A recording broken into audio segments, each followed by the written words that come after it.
Tech day fertility అమ్మ అనే పిలుపుకు శ్రీకారం చుట్టండి. పొందండి ఉచిత మొదటి కన్సల్టేషన్, మొదటి స్కాన్. సంప్రదించండి 8880747474. కరోనాకి ఎఫెక్ట్ అయిన వాళ్ళలో ఎక్కువగా గుండె జబ్బులు వస్తున్నాయని చెప్పి వింటున్నాం. ఇదంతా నిజమే అంటారా? వంశ పారపర్యంగా కూడా మనకు జెనెటిక్స్ని బట్టి హార్ట్ అటాక్ వచ్చే ఛాన్స్ ఉంటుందని అయితే వింటున్నాం. ఎంతవరకు వచ్చే అవకాశం ఉంటుంది సార్? ఎంత శాతం? జిమ్ చేసే వాళ్ళు ఎక్కువగా సడన్గా పడిపోవడము, అక్కడే స్పాట్లో డెత్ అవ్వడము, ఇలాంటి సంఘటనలు చాలా వింటున్నాం. సార్, ఒకసారి స్టంట్ వేసి అది మూసుకుపోయిన తర్వాత మళ్ళీ స్టంట్ వేయటం అనేది రిస్క్తో కూడుకున్న పని అంటారా? ఒకసారి హార్ట్కి సంబంధించిన సర్జరీ జరిగిన తర్వాత మళ్ళీ వాళ్ళు నార్మల్ లైఫ్ లీడ్ చేయొచ్చండి. సార్, ఆల్కహాల్ తీసుకునే వారికి హార్ట్ అటాక్ వచ్చే అవకాశం ఎంతవరకు ఉంటుంది సార్? కొంతమంది అనుకుంటారు గ్యాస్ట్రిక్ ప్రాబ్లం వల్ల కూడా నొప్పి వస్తుంది అని చెప్పి. ఇది ఆయాసం నార్మల్గా కొంచెం వెయిట్ ఎక్కువ ఉన్న వాళ్ళకి కానీ, కొంతమంది ఎక్కువ ఎక్సర్సైజ్ చేయని వాళ్ళకి కానీ వస్తూనే ఉంటుంది. దీనికి దానికి డిఫరెన్స్ తెలుసుకునే అవకాశం ఉంటుందా సార్? నెగ్లెక్ట్ చేయొద్దండి. గ్యాస్ ట్రబుల్ పెయిన్ అనుకోవద్దండి, లేదా కండరాల నొప్పి అని అనుకోవద్దండి, లేదా ఎముకలు నొస్తున్నాయని అనుకోవద్దండి. గుండె ఆరోగ్యంగా ఉండాలి అంటే ఎల్డిఎల్ హెచ్డిఎల్ లెవెల్స్ అనేవి ఎంతలో ఉంటే హెల్తీగా ఉన్నట్టు సార్? నమస్కారం, వెల్కమ్ టు ఐ డ్రీమ్. నేను మీ విజిత. చాలా మందిలో చూసుకుంటే కరోనా తర్వాత చాలా వయస్సు తక్కువ ఉన్న వాళ్ళలో కూడా గుండె జబ్బులు అనేది ఎక్కువగా చూస్తూ ఉన్నాం. ఎందుకని ఇంత చిన్న వయసులో గుండె జబ్బులు వస్తున్నాయి? అసలు రీజన్ ఏంటి? ఎక్కువగా ఆల్కహాల్, ఆయిల్స్ ఇలాంటివి ఎక్కువగా తీసుకున్న వారిలోనే హార్ట్ అటాక్స్ వచ్చే అవకాశం ఉంటుందా, లేదంటే ప్రతి ఒక్కరిలోనూ గుండె జబ్బు వచ్చే అవకాశం ఉంటుందా? ఇలాంటి మరిన్ని విషయాలు ఇప్పుడు సార్తో మాట్లాడి తెలుసుకుందాం. ప్రస్తుతం నాతో పాటు ఉన్నారు కన్సల్టెంట్ కార్డియాలజిస్ట్ లక్కిరెడ్డి కిరణ్ కుమార్ రెడ్డి గారు. ఇప్పుడు సార్తో మాట్లాడదాం. నమస్కారం సార్. నమస్కారం అండి. సార్, గుండె ఆరోగ్యంగా ఉండాలి అంటే ఎల్డిఎల్ హెచ్డిఎల్ లెవెల్స్ అనేవి ఎంతలో ఉంటే హెల్తీగా ఉన్నట్టు సార్? సో దీన్నే కొలెస్ట్రాల్ అబ్నార్మాలిటీస్ ఆర్ డిస్లిపిడీమియా అంటాం. ఓకే, యూజువల్లీ ఎవ్రీబడి నోస్, అందరికీ తెలిసింది ఏంటంటే LDL cholesterol is the bad cholesterol, HDL cholesterol is the good cholesterol. But lot of people అందరూ ఏమనుకుంటారంటే మన కొలెస్ట్రాల్ అంతా ఎక్కడి నుంచి వస్తుంది, ఓన్లీ ఫుడ్ లో నుంచి మాత్రమే వస్తుంది అనుకుంటారు. But it is only the part of the మన బాడీలో ఒక కొలెస్ట్రాల్ లెవెల్స్ కి it's only A part only. అంటే మొత్తం మనం బాడీలో ఉండే కొలెస్ట్రాల్ అంతా ఫుడ్ లోనే తీసుకోవట్లేదు. అది ఫస్ట్ పాయింట్ గుర్తుకు పెట్టుకోవాలి. సెకండ్ థింగ్ ఏంటంటే మన బాడీలో any food, what ever food we take, so primarily మనకు ఉండేది proteins, carbohydrates and fats. So apart from fats from the food intake, మనము ప్రోటీన్స్ కానీ కార్బోహైడ్రేట్స్ తీసుకున్నా ఇవి ఎక్సెస్ మన బాడీలో ఉన్నప్పుడు it will convert to fat. అది ఫ్యాట్గా కన్వర్ట్ అయ్యే అవకాశం ఉంటుంది అనమాట. సో నాట్ ఓన్లీ మన బాడీలో ఉన్న కొలెస్ట్రాల్ లెవెల్స్కి ఆహారం ఒకటే కాదు, ఆహారంలో ఫ్యాట్స్ ఒకటే కాదు, మిగతా ఆహారం యొక్క కాంపోజిషన్ కూడా చాలా ఇంపార్టెంట్. ఓకే, సో మనకి ఆహారంలో మనకి allowed fat content is 25 to 30% of మన ఫుడ్లో ఫ్యాట్ ఇంటేక్ అనేది ఉండాలి. ఒక 60% or 50 to 60% is carbohydrates. 20%, 15 to 20% is protein intake. ఇవి మన కంపోజిషన్ ఆఫ్ ఫుడ్ కంపోజిషన్లో ఇవి ఉండాలి. ఓకే, ఇవన్నీ ఇన్ఫ్లుయెన్స్ చేస్తాయి మన బాడీలో ఉండే కొలెస్ట్రాల్ని. సో రేంజెస్ అనేది చాలా అంటే డిఫరెంట్ కొలెస్ట్రాల్కి ఒక్కొక్క రేంజ్ ఉంటుంది, ఎప్పుడు అబ్నార్మల్ అని చెప్తాం అనేది. దీంట్లో మేజర్ కాంపోనెంట్స్ రెగ్యులర్గా మనం బ్లడ్ టెస్ట్ చేసినప్పుడు మనం రెగ్యులర్గా చూసే కాంపోనెంట్స్ టోటల్ కొలెస్ట్రాల్ ఒకటి ఉంటుంది. So total cholesterol less than 200 mg/dL ఉండాలి. If it is more than 250 it is indication for treatment. Okay, triglycerides తీసుకుంటాం. Triglycerides usually less than 150 mg/dL ఉండాలి. మోర్ దెన్ 200 mg/dL ఉంటే we have to take the treatment. Then HDL cholesterol అనేది యూజువల్గా it is a good cholesterol కాబట్టి మన బాడీలో ఎక్కువ ఉండాలి. అంటే it should be more than 60 mg/dL. Less than around 40 to 50. ఫీమేల్స్లో అయితే less than 50, మేల్స్లో అయితే less than 40 ఉంటే it's low amount of HDL cholesterol. So that is a risk factor again. So ఇవి మన బాడీలో ఉండే కొలెస్ట్రాల్, బేసిక్ కొలెస్ట్రాల్ లెవెల్స్ ఒక abnormal values అనమాట. బట్ ఈవెన్ ఈ లెవెల్స్ కూడా ఒక్కొక్కసారి మనకి విత్ ఇన్ నార్మల్ రేంజ్ ఉండొచ్చు. ఉండి ఈవెన్ దెన్ పేషెంట్స్ కానీ పీపుల్ హార్ట్ అటాక్ వచ్చే ఛాన్సెస్ ఉండొచ్చు. So there are another component of cholesterol అంటే సబ్ కాంపనెంట్స్ ఆఫ్ లిపిడ్స్ అంటాం మనం. లైక్ లైపోప్రోటీన్ ఏ అనేది ఇంపార్టెంట్, అపోలైపోప్రోటీన్స్ అనేవి ఉంటాయి. సో ఈ కాంపనెంట్స్ కూడా చాలా ఇంపార్టెంట్ అనమాట. సో మనము ఒకవేళ ఈ basic cholesterol levels even with in normal range ఉన్నా కానీ మనం ఫర్దర్ టెస్టింగ్ ఆఫ్ కొలెస్ట్రాల్ అనేది చెక్ చేయాల్సిన అవసరం ఉంది. సో ఈ బ్యాడ్ కొలెస్ట్రాల్, గుడ్ కొలెస్ట్రాల్ అనేది నాట్ ఓన్లీ ఫ్రమ్ ఫుడ్, మనం తీసుకునే ఫ్యాట్ ఇంటేకే కాదు, rest of the food intake అనేది కూడా చాలా ఇంపార్టెంట్. సో మనం తీసుకునే ఫుడ్లో ఈక్వాలిటీ ఆఫ్ అంటే కార్బోహైడ్రేట్స్ ఉండాలి, ప్రోటీన్స్ ఉండాలి, ఫ్యాట్స్ ఉండాలి. సో కొలెస్ట్రాల్ అనేది మన బాడీలో కూడా ప్రొడ్యూస్ అవుతుంది కాబట్టి అసలు కొలెస్ట్రాల్ అంటే ఫ్యాటీ ఫుడ్స్ తీసుకోవద్దా అనేది it's not correct. So your body needs fatty acids. ఎందుకంటే మన ప్రతి body is made up of cells అంటాం. ఈ ప్రతి సెల్స్ లో కూడా we are having lipid components. So for integrity of our body we need fats, but it should be in a controlled manner, not in excessive manner అనమాట. So for suppose if you take oily foods, when you take deep fried foods, they are unhealthy. How much amount of oil you have to take? So oil is limitation around 4 teaspoons. 4 teaspoons per person. Okay. So that is the limitation of amount. Daily. So daily intake of this. So you should not take more than that. And second thing is then is what is the reusability of the oil? That is most important. You should not reuse it repeatedly. Fry చేసుకుంటాం అలానే పెడతాం మళ్ళీ reuse. So it should not be done. So ఇది ఒకటి. Third thing ఏంటంటే now all the మార్కెట్లో చాలా వరకు పార్షియల్లీ హైడ్రోజనేటెడ్ రిఫైన్డ్ ఆయిల్స్ అనేవి వస్తుంటాయి. Those are not healthy. So whatever it is cold pressed oils or organic oils ఉంటే those are better. So for fat intake. So these are the cholesterol abnormality levels to consider. Okay, ఎక్కువగా అంటే మనం తీసుకునే foods వల్ల కూడా heart attack వచ్చే chance ఉంటుంది కాబట్టి అటువంటి ఫుడ్స్ ఏంటి సార్ అసలు? బేసికల్లీ బేసికల్లీ ప్రతి ప్రాబ్లమ్కి whatever problem you take now it is it related to lifestyle. What is meant by lifestyle? Two basic components of lifestyle is food and exercise. So in the food, healthy food. So what is healthy food? If you come to heart, what is heart healthy food? So usually ga manaki clinical studies and trials lo prove aina diets patterns anedi konni unnai. One of the important diet pattern is called Mediterranean diet pattern antam. So this is Mediterranean anedi oka sea surrounding areas lo they follow this diet pattern. Vallalo heart problems ne chala takku unnai. So that is why it is recommended to safeguard your heart. Heart హెల్తీగా పెట్టుకోనికి that is usually the recommended diet. అంటే దీంట్లో ఏముంటాయి? So basical it's like a pyramid. ఈ pyramid లో base అనేది చాలా పెద్దగా ఉంటుందంటే లార్జ్ అమౌంట్ ఆఫ్ క్వాంటిటీ తీసుకోవాలి. Top of the pyramid small ఉంటుంది కాబట్టి అవి లో అమౌంట్ తీసుకోవాలి. So if you come to the base of the pyramid, first thing is exercise is compulsory in this diet pattern. That everybody has to follow. ఎటువంటి exercise చేయాల్సి ఉంటుంది sir? మనకి guide lines ప్రకారం, American guide lines ప్రకారం 150 minutes of moderate intensity exercise per week. అంటే daily 30 minutes for 5 days. Moderate intensity exercise అంటే కొంచెం walk, brisk walk are mild cycling కానీ మైల్డ్ స్విమ్మింగ్ కానీ ఇలా చేస్తే that amount of exercise for 30 minutes per day is enough. లేదా high intensity exercises అంటాం. That is required only 75 minutes per week. అంటే 20 minutes for 3 days, like 60 to 75 minutes per week. That is enough. So that even with this minimum exercise, you can stay healthy. Like what are the high intensity exercises? Like jogging and running, full length swimming, tennis adam, single person tennis adam. Ivanni kuda high intensity exercises. Along with that, for 3 days a week, a minimum time like 15 to 20 minutes of strengthening exercises. That also will have a positive impact on our heart health అనమాట. So these are the exercise recommendations for 1 person to follow. So ఇవి follow అవుతూ then diet. The diet basically contains of whole grains and cereals. అంటే పప్పు దినుసులు అవన్నీ కూడా refined. ఇప్పుడు మనం రైస్ తీసుకోండి, వీట్ తీసుకోండి, whatever the products available in the market they are all refined. So refined foods అనేది యూ షుడ్ స్టాప్. ఒకరు ఈ రిఫైన్డ్ ఫుడ్స్ అనేది తినడం స్టాప్ చేయాలి. Because these are having high glycemic index.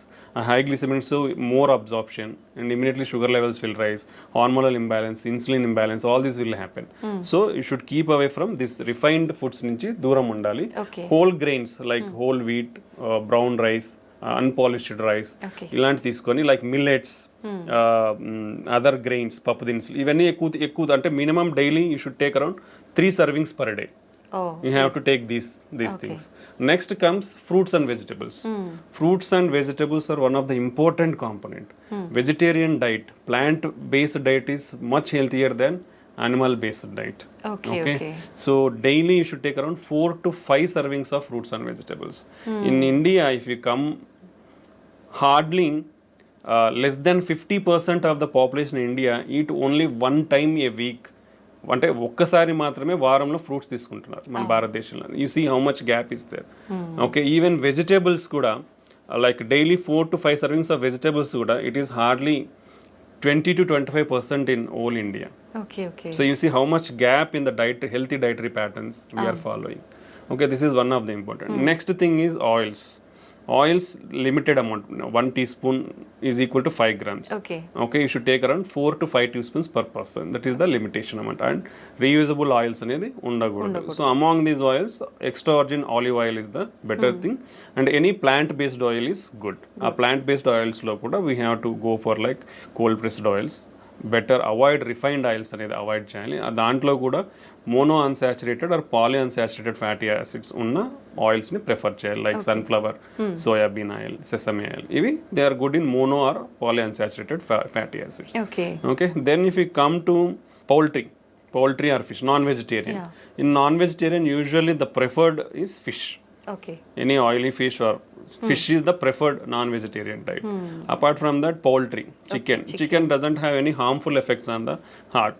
So you can take a chicken. That also like 2 to 3 servings per week. Not more than that. Okay.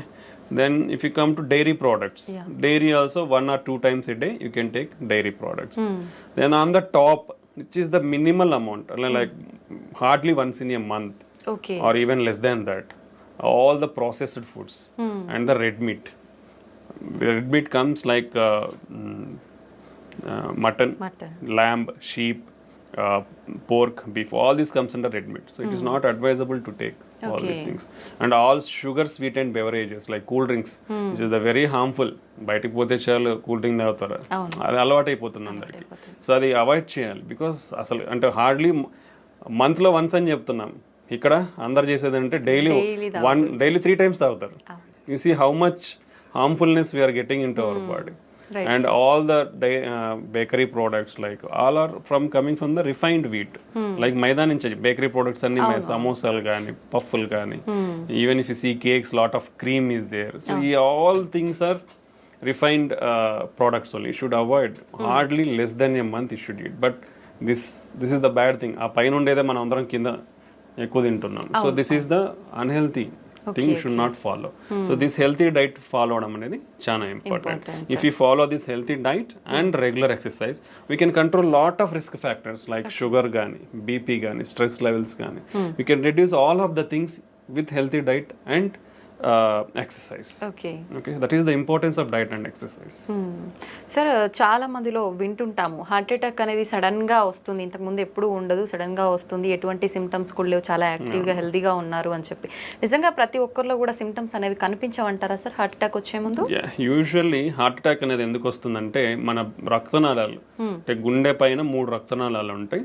So left side 2, right side 1. ఇది vital, మన heart pumping కి మన heart కూడా blood supply అవ్వాలి. మన heart ఏం చేస్తుంది, మన బాడీకి బ్లడ్ సప్లై చేస్తుంది. బట్ హార్ట్కి కూడా బ్లడ్ సప్లై కావాలంటే ఆ రక్తనాళాల ద్వారా బ్లడ్ అందాలి. ఓకే, సో ఆ రక్తనాళాలలో లోపల అంటే మనం ఇది ట్యూబ్ అనుకుంటే ఈ లోపల ఇన్నర్ లైనింగ్ లో మనకి ప్రాబ్లం అంతా స్టార్ట్ అయ్యింది. ఈ ఇన్నర్ లైనింగ్ లో ఫ్యాట్ అక్యుములేషన్ అనేది depends on various reasons like genetic factors అవ్వచ్చు, మనం ఇప్పుడు డిస్కస్ చేసిన risk factors like BP, sugar, cholesterol, unhealthy life style, lack of physical activity. ఈ అన్నిటి వల్ల ఏమవుతుందంటే యూజువల్లీ ద జనరల్ ప్రాసెస్ కూడా మనకున్న జెనెటిక్స్ ప్రకారం what are the basic physiology మనకు ఒక ప్రాసెస్ అంటే ఒక మనిషి పుట్టిన తర్వాత ఒక ప్రాసెస్ ఏంటంటే కొలెస్ట్రాల్ అక్యుములేషన్ అనేది అంటే కొవ్వు అనేది పేరుకుపోవడం 10 to 20 years నుంచే స్టార్ట్ అయిపోతుందండి అందరిలోనూ, ప్రతి ఒక్కరిలో. Okay, that is common for all. Okay, అది స్టార్ట్ అవుతుంది around from 20 years it will start. అది ఫర్దర్గా ఎలా హార్ట్ అటాక్ దారి తీస్తుంది అనేది it depends on all these risk factors we discussed. Okay, that's the main thing. So దీంట్లో 2 రకాలు అనమాట. ఈ కొవ్వు అనేది నిదానంగా మన లెవెల్స్ని బట్టి పెరిగిపోతూ వస్తుంటుంది. సో 10% ఉండొచ్చు, 20%, 50%, 70%. 50 మోర్ దెన్ 70% బ్లాక్ ఉంటే మనకి గుండెకి అనేది రక్తం అనేది సరిగా అందక మన హార్ట్ అనేది స్ట్రెస్కు గురి అవుతుంది. ఓకే, ఇది ఒక మెథడాలజీ. సో అలా స్ట్రెస్కు గురైనప్పుడు ఏమవుతుంది, ఇప్పుడు నేను నడుచుకుంటూ పోతున్నాను ఫాస్ట్గా, నాకు ఎక్సర్సైజ్ ఉన్నప్పుడు మన బాడీకి స్ట్రెస్ గురైనప్పుడు ఏమవుతుందంటే మనకు పంపింగ్ ఎక్కువ కావాలి. పంపింగ్ ఎక్కువ కావాలంటే హార్ట్కి బ్లడ్ అనేది ఎక్కువ అందాలి. ఎప్పుడైతే ఈ బ్లాక్ ఉంటుందో, లైక్ ఇప్పుడు ఇలా ఉంది, ఒక ట్యూబ్ ఉంది అనుకోండి, వాటర్ ఫ్లో అవుతుంది. ఇప్పుడు కంప్లీట్గా నార్మల్గా ఉన్నప్పుడు ఫాస్ట్గా ఫ్లో అవుతుంది. అదే నువ్వు హాఫ్ బ్లాక్ అయిపోయింది అనుకోండి, స్లో వస్తుంది. లైక్ ద సేమ్ వే మన హార్ట్ గుండె రక్తనాళాల్లో కూడా ఈ బ్లడ్ అనేది ఈ బ్లడ్ వెజల్ అనేది మూసుకుపోయింది అనుకోండి 70%, బ్లడ్ స్టెప్ అనేది తగ్గిపోతుంది. తగ్గిపోయినప్పుడు హార్ట్ పంపింగ్ అనేది తగ్గుతుంది. అప్పుడు మనకు సిమ్టమ్స్ లైక్ నడిచినప్పుడు కానీ, ఏదైనా పని చేసినప్పుడు కానీ, స్ట్రెస్లో ఉన్నప్పుడు ఆయాసం రావడము, ఛాతీ నొప్పి రావడము, కళ్ళు తిరగడము, వీక్నెస్ లాగా ఉండడము, ఇలా మేనిఫెస్ట్ అవుతుంది కొందరిలో. ఇది అంటే మేజర్ హార్ట్ అటాక్ రాకముందు, సడన్ హార్ట్ అటాక్ రాకముందు ఇలాంటి సిమ్టమ్స్ ఫేస్ అయ్యే ఛాన్స్ ఉంటుంది.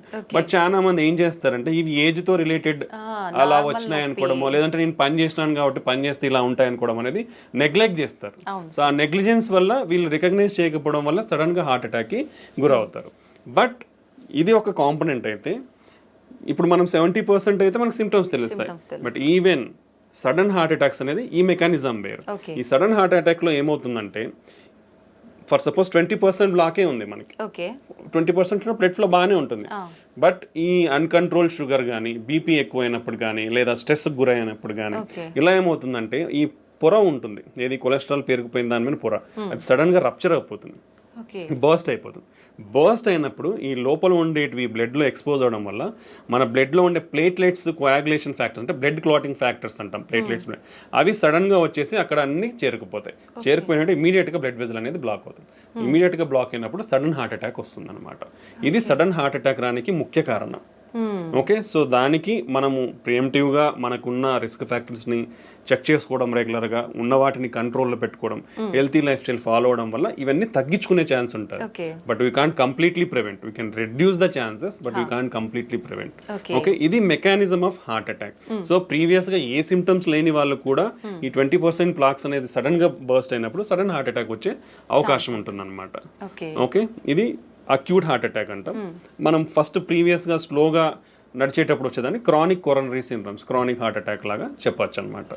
ఇది మనకు హార్ట్ అటాక్ వచ్చే విధానం. ఓకే సార్, ఇందాక మీరు కూడా చెప్పారు చాలా మంది నెగ్లెక్ట్ చేస్తారు ఇలాంటి సిమ్టమ్స్ ఉన్నప్పుడు అని. కొంతమంది అనుకుంటారు గ్యాస్ట్రిక్ ప్రాబ్లం వల్ల కూడా నొప్పి వస్తుంది అని చెప్పి, అది ఇది ఆయాసం నార్మల్ గా కొంచెం వెయిట్ ఎక్కువ ఉన్న వాళ్ళకి కానీ, కొంతమంది ఎక్కువ ఎక్సర్సైజ్ చేయని వాళ్ళకి కానీ వస్తూనే ఉంటుంది.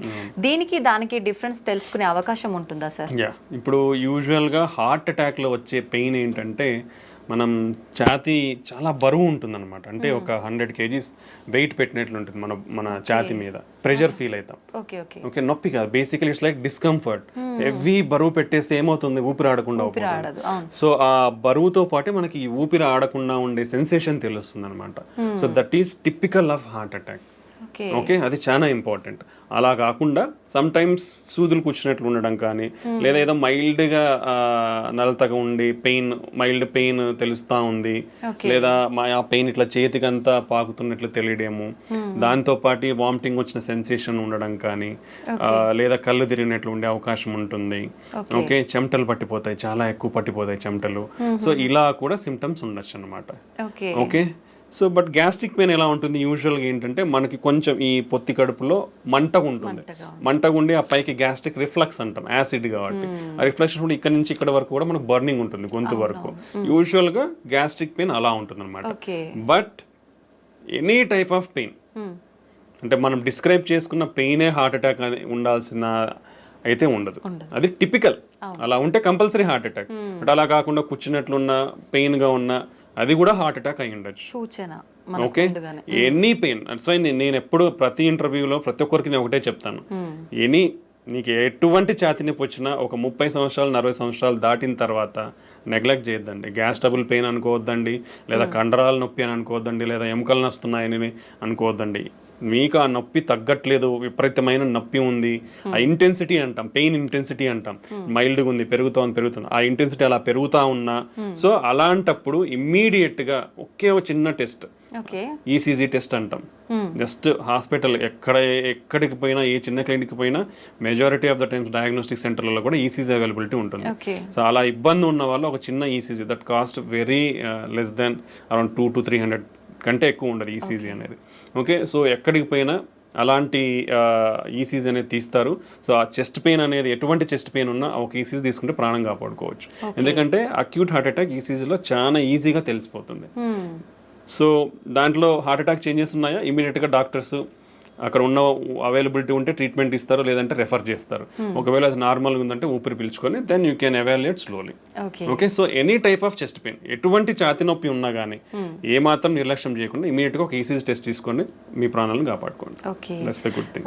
సార్, వన్స్ పెయిన్ వచ్చింది అనగానే వెంటనే టెన్షన్ ఎక్కువైపోతుంది, అసలు పక్కన ఉన్న వాళ్ళకి కూడా ఏం చేయాలనేది అర్థం కాదు. అటువంటి టైంలో మనం హాస్పిటల్కి వెళ్ళే ముందుగానే ఇంట్లో జాగ్రత్త తీసుకునే అవకాశం ఉందంటారా సార్? బేసికల్లీ ఫస్ట్ థింగ్ ఏంటంటే, ఇట్లా సడన్ హార్ట్ అటాక్ వచ్చినప్పుడు దెర్ ఈస్ నో టైం.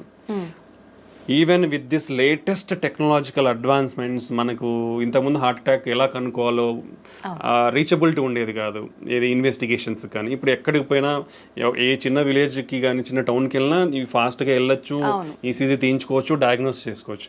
ఇంత అడ్వాన్స్మెంట్స్ ఇన్ ట్రాన్స్పోర్టేషన్ ఉన్న, టెక్నాలజీలో ఉన్న, ఈవెన్ ఇప్పటికీ కూడా before reaching the hospital 50% of the people die at home or during the transport to hospital. So that much severity is the heart attack. So it doesn't give time. Basically it doesn't give time. It depends on lot of factors. Heart attack వచ్చిన వాళ్ళు sudden గా చనిపోవచ్చు. ఇంట్లో ఇప్పుడు మనం చాలానే వింటుంటాం, నిద్రలోనే చనిపోయినారని.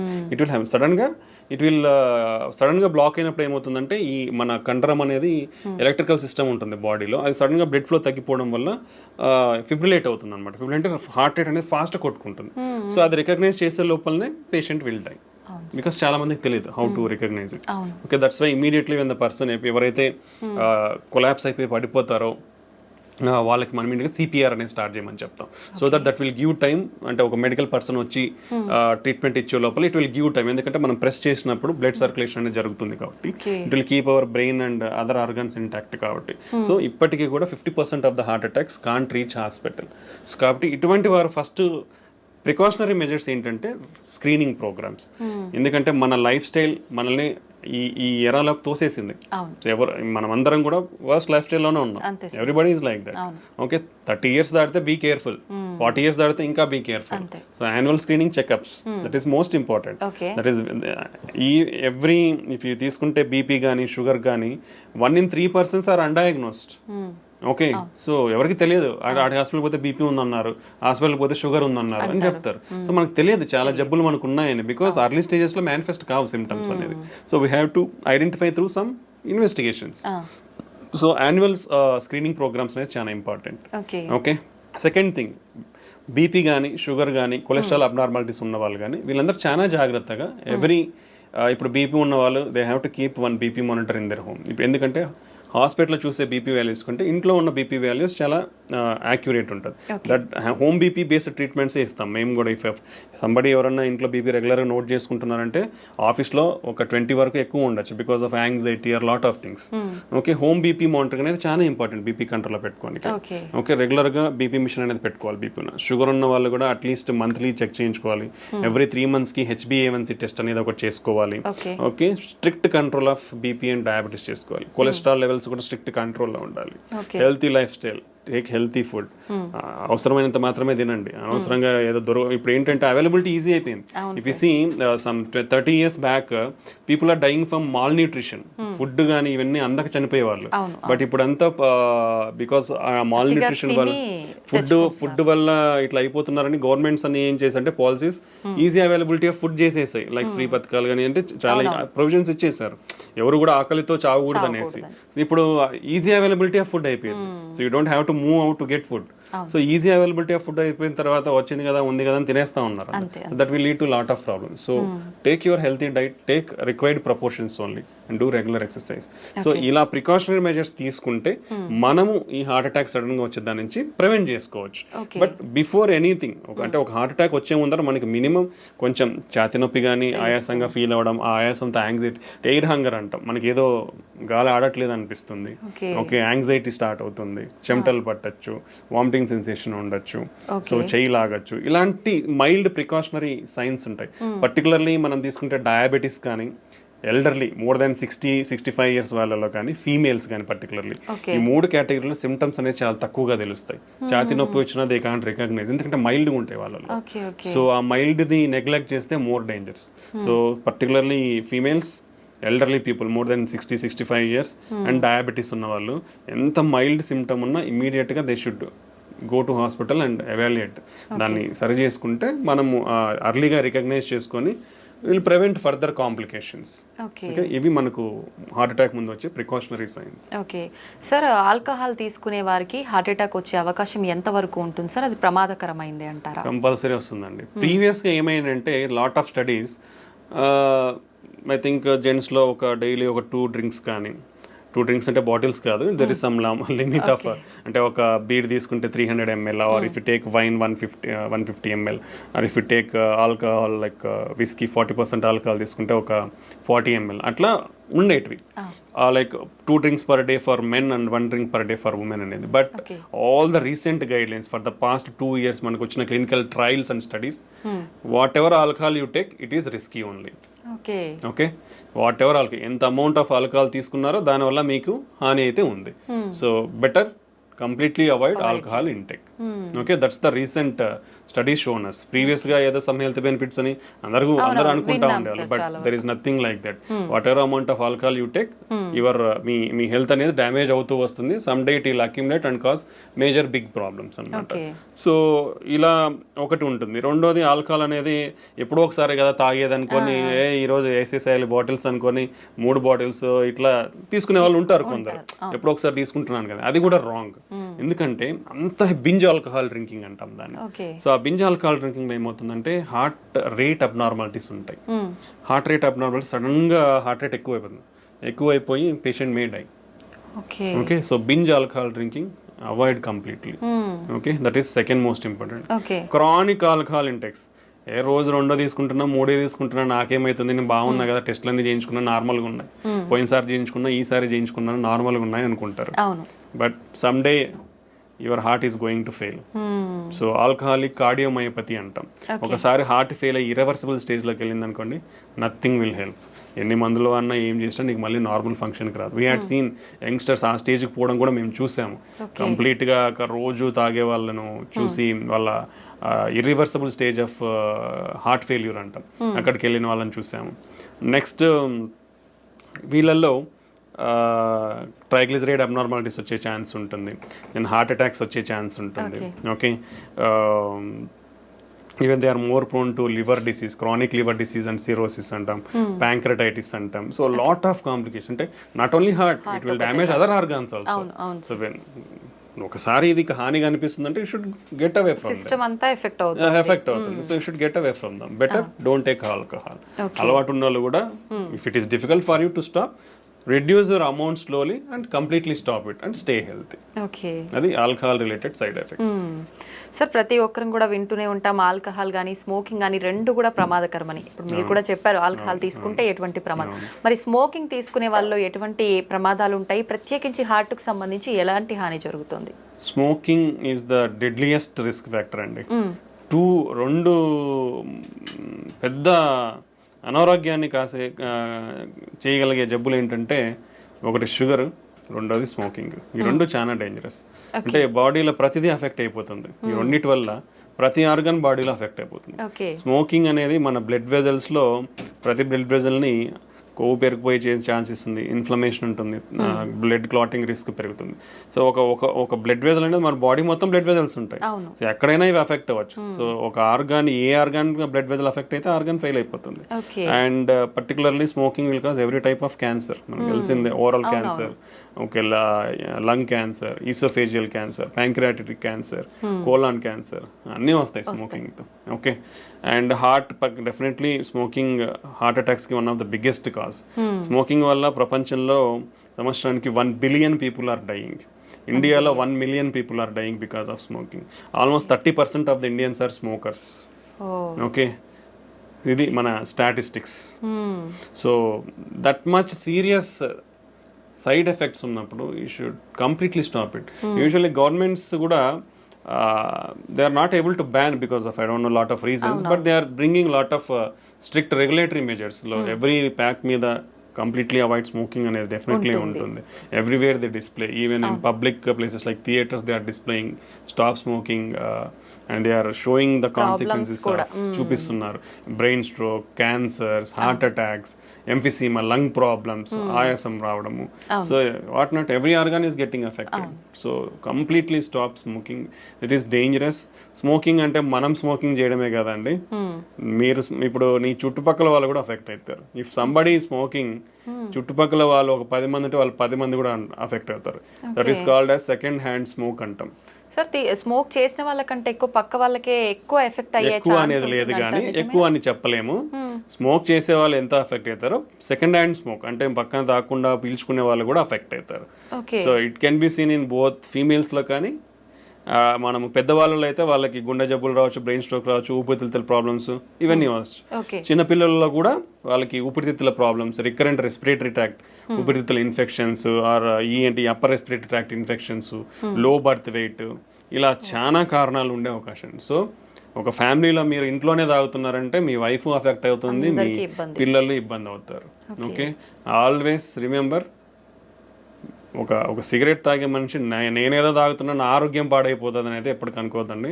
మీ ఆరోగ్యం కూడా ఆరోగ్యమే, కాబట్టి స్టాప్ చేయండి. మీ ఆరోగ్యంతో పాటు మీరు స్మోక్ చేయడం వల్ల పక్కన వాళ్ళ ఆరోగ్యాన్ని కూడా నాశనం చేస్తున్నారు.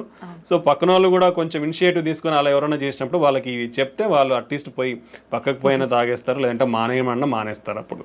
Okay, so and we should encourage smokers.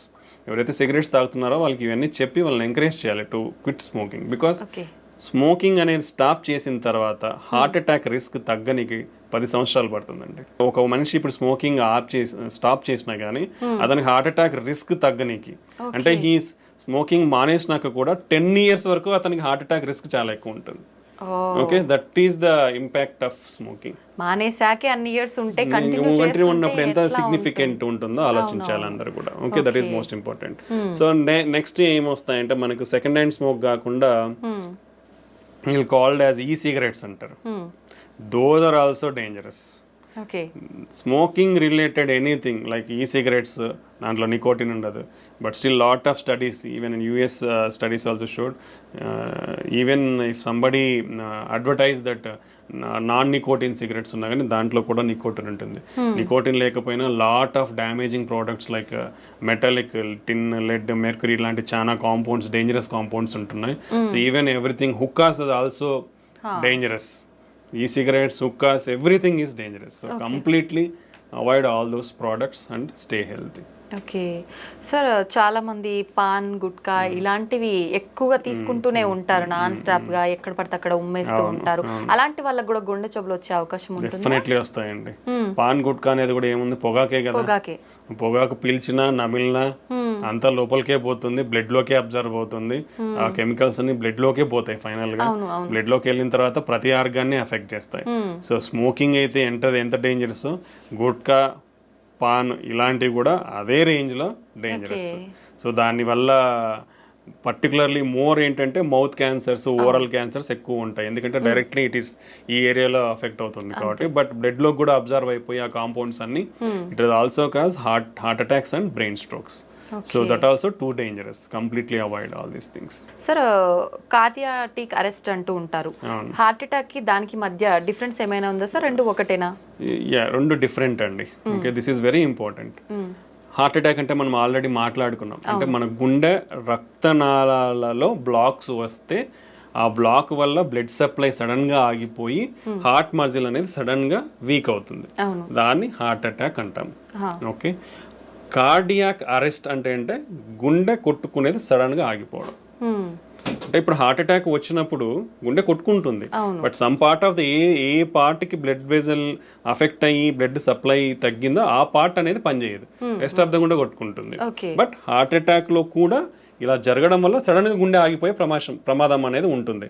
But sudden cardiac arrest అంటే సడన్ గా there are lot of reasons. Sudden గా గుండె ఆగిపోవడానికి చాలా కారణాలు ఉంటాయి. ఏంటి? సడన్ గా గుండె అనేది కొట్టుకోవడం ఆగిపోతుంది, సో దాన్ని సడన్ కార్డియాక్ అరెస్ట్ అంటాం. So one of the reasons heart attack ఒకటి కారణము. దెన్ ఎలక్ట్రికల్ అబ్నార్మాలిటీస్ అంటాం, అరిథ్మియాస్ అంటాం, హై హార్ట్ రేట్ అబ్నార్మాలిటీస్. అలా హై హార్ట్ రేట్ ఉన్నప్పుడు గుండె, ఇప్పుడు నార్మల్గా మన గుండె 60 నుంచి 90 వరకు ఇలా కొట్టుకుంటుంది. ఓకే, ఇప్పుడు సడన్గా 200-250 నిమిషాన్ని కొట్టుకుంది అనుకోండి, మీకు కదులుతున్నట్టు తెలుస్తుందా? జస్ట్ ఫింగర్స్ మూమెంట్స్ తెలుస్తున్నాయి, బట్ ఇలా కొట్టుకుంటేనే కదా బ్లడ్ అంది. ఇలా కొట్టుకున్నప్పుడు ఏమవుతుంది, బ్లడ్ అందదు. So it looks like heart has been stopped. So cardiac arrest. Okay, then infections, cardiomyopathies అంటాం. సో జెనెటిక్ ఉంటాయి చాలా కూడా కొన్ని. Okay, like hypertrophic cardiomyopathy, arrhythmic cardiomyopathies ఉంటాయి. కొన్ని ఛానలోపతీస్ అంటాం, అంటే మన బేసిక్ మాలిక్యులర్ లెవెల్లో కొన్ని ఛానల్స్ ఉంటాయి మన ఫంక్షన్స్ కానీ. So long QT syndrome, short QT syndrome, Brugada syndrome, ఇట్లా లాట్ ఆఫ్ థింగ్స్ ఉంటాయి అన్నమాట. Even like drug abuse will cause sudden heart attacks, sudden cardiac arrest, excessive alcohol cause sudden cardiac arrest. So ఇలా చాలా కారణాలు ఉంటాయి sudden cardiac arrest కావడానికి. So heart attack అనేది blood supply తగ్గిపోవడం వల్ల వచ్చేదాన్ని హార్ట్ అటాక్ అంటాం. కార్డియాక్ అరెస్ట్ అనేది సడన్ గా గుండె ఆగిపోతుంది అంతే. ఆ గుండె ఆగిపోయినప్పుడు ఎవరైనా చేయగలిగేదంటే సిపిఆర్ చేయాలి. అది ప్రతి ఒక్కరూ నేర్చుకోవాలి.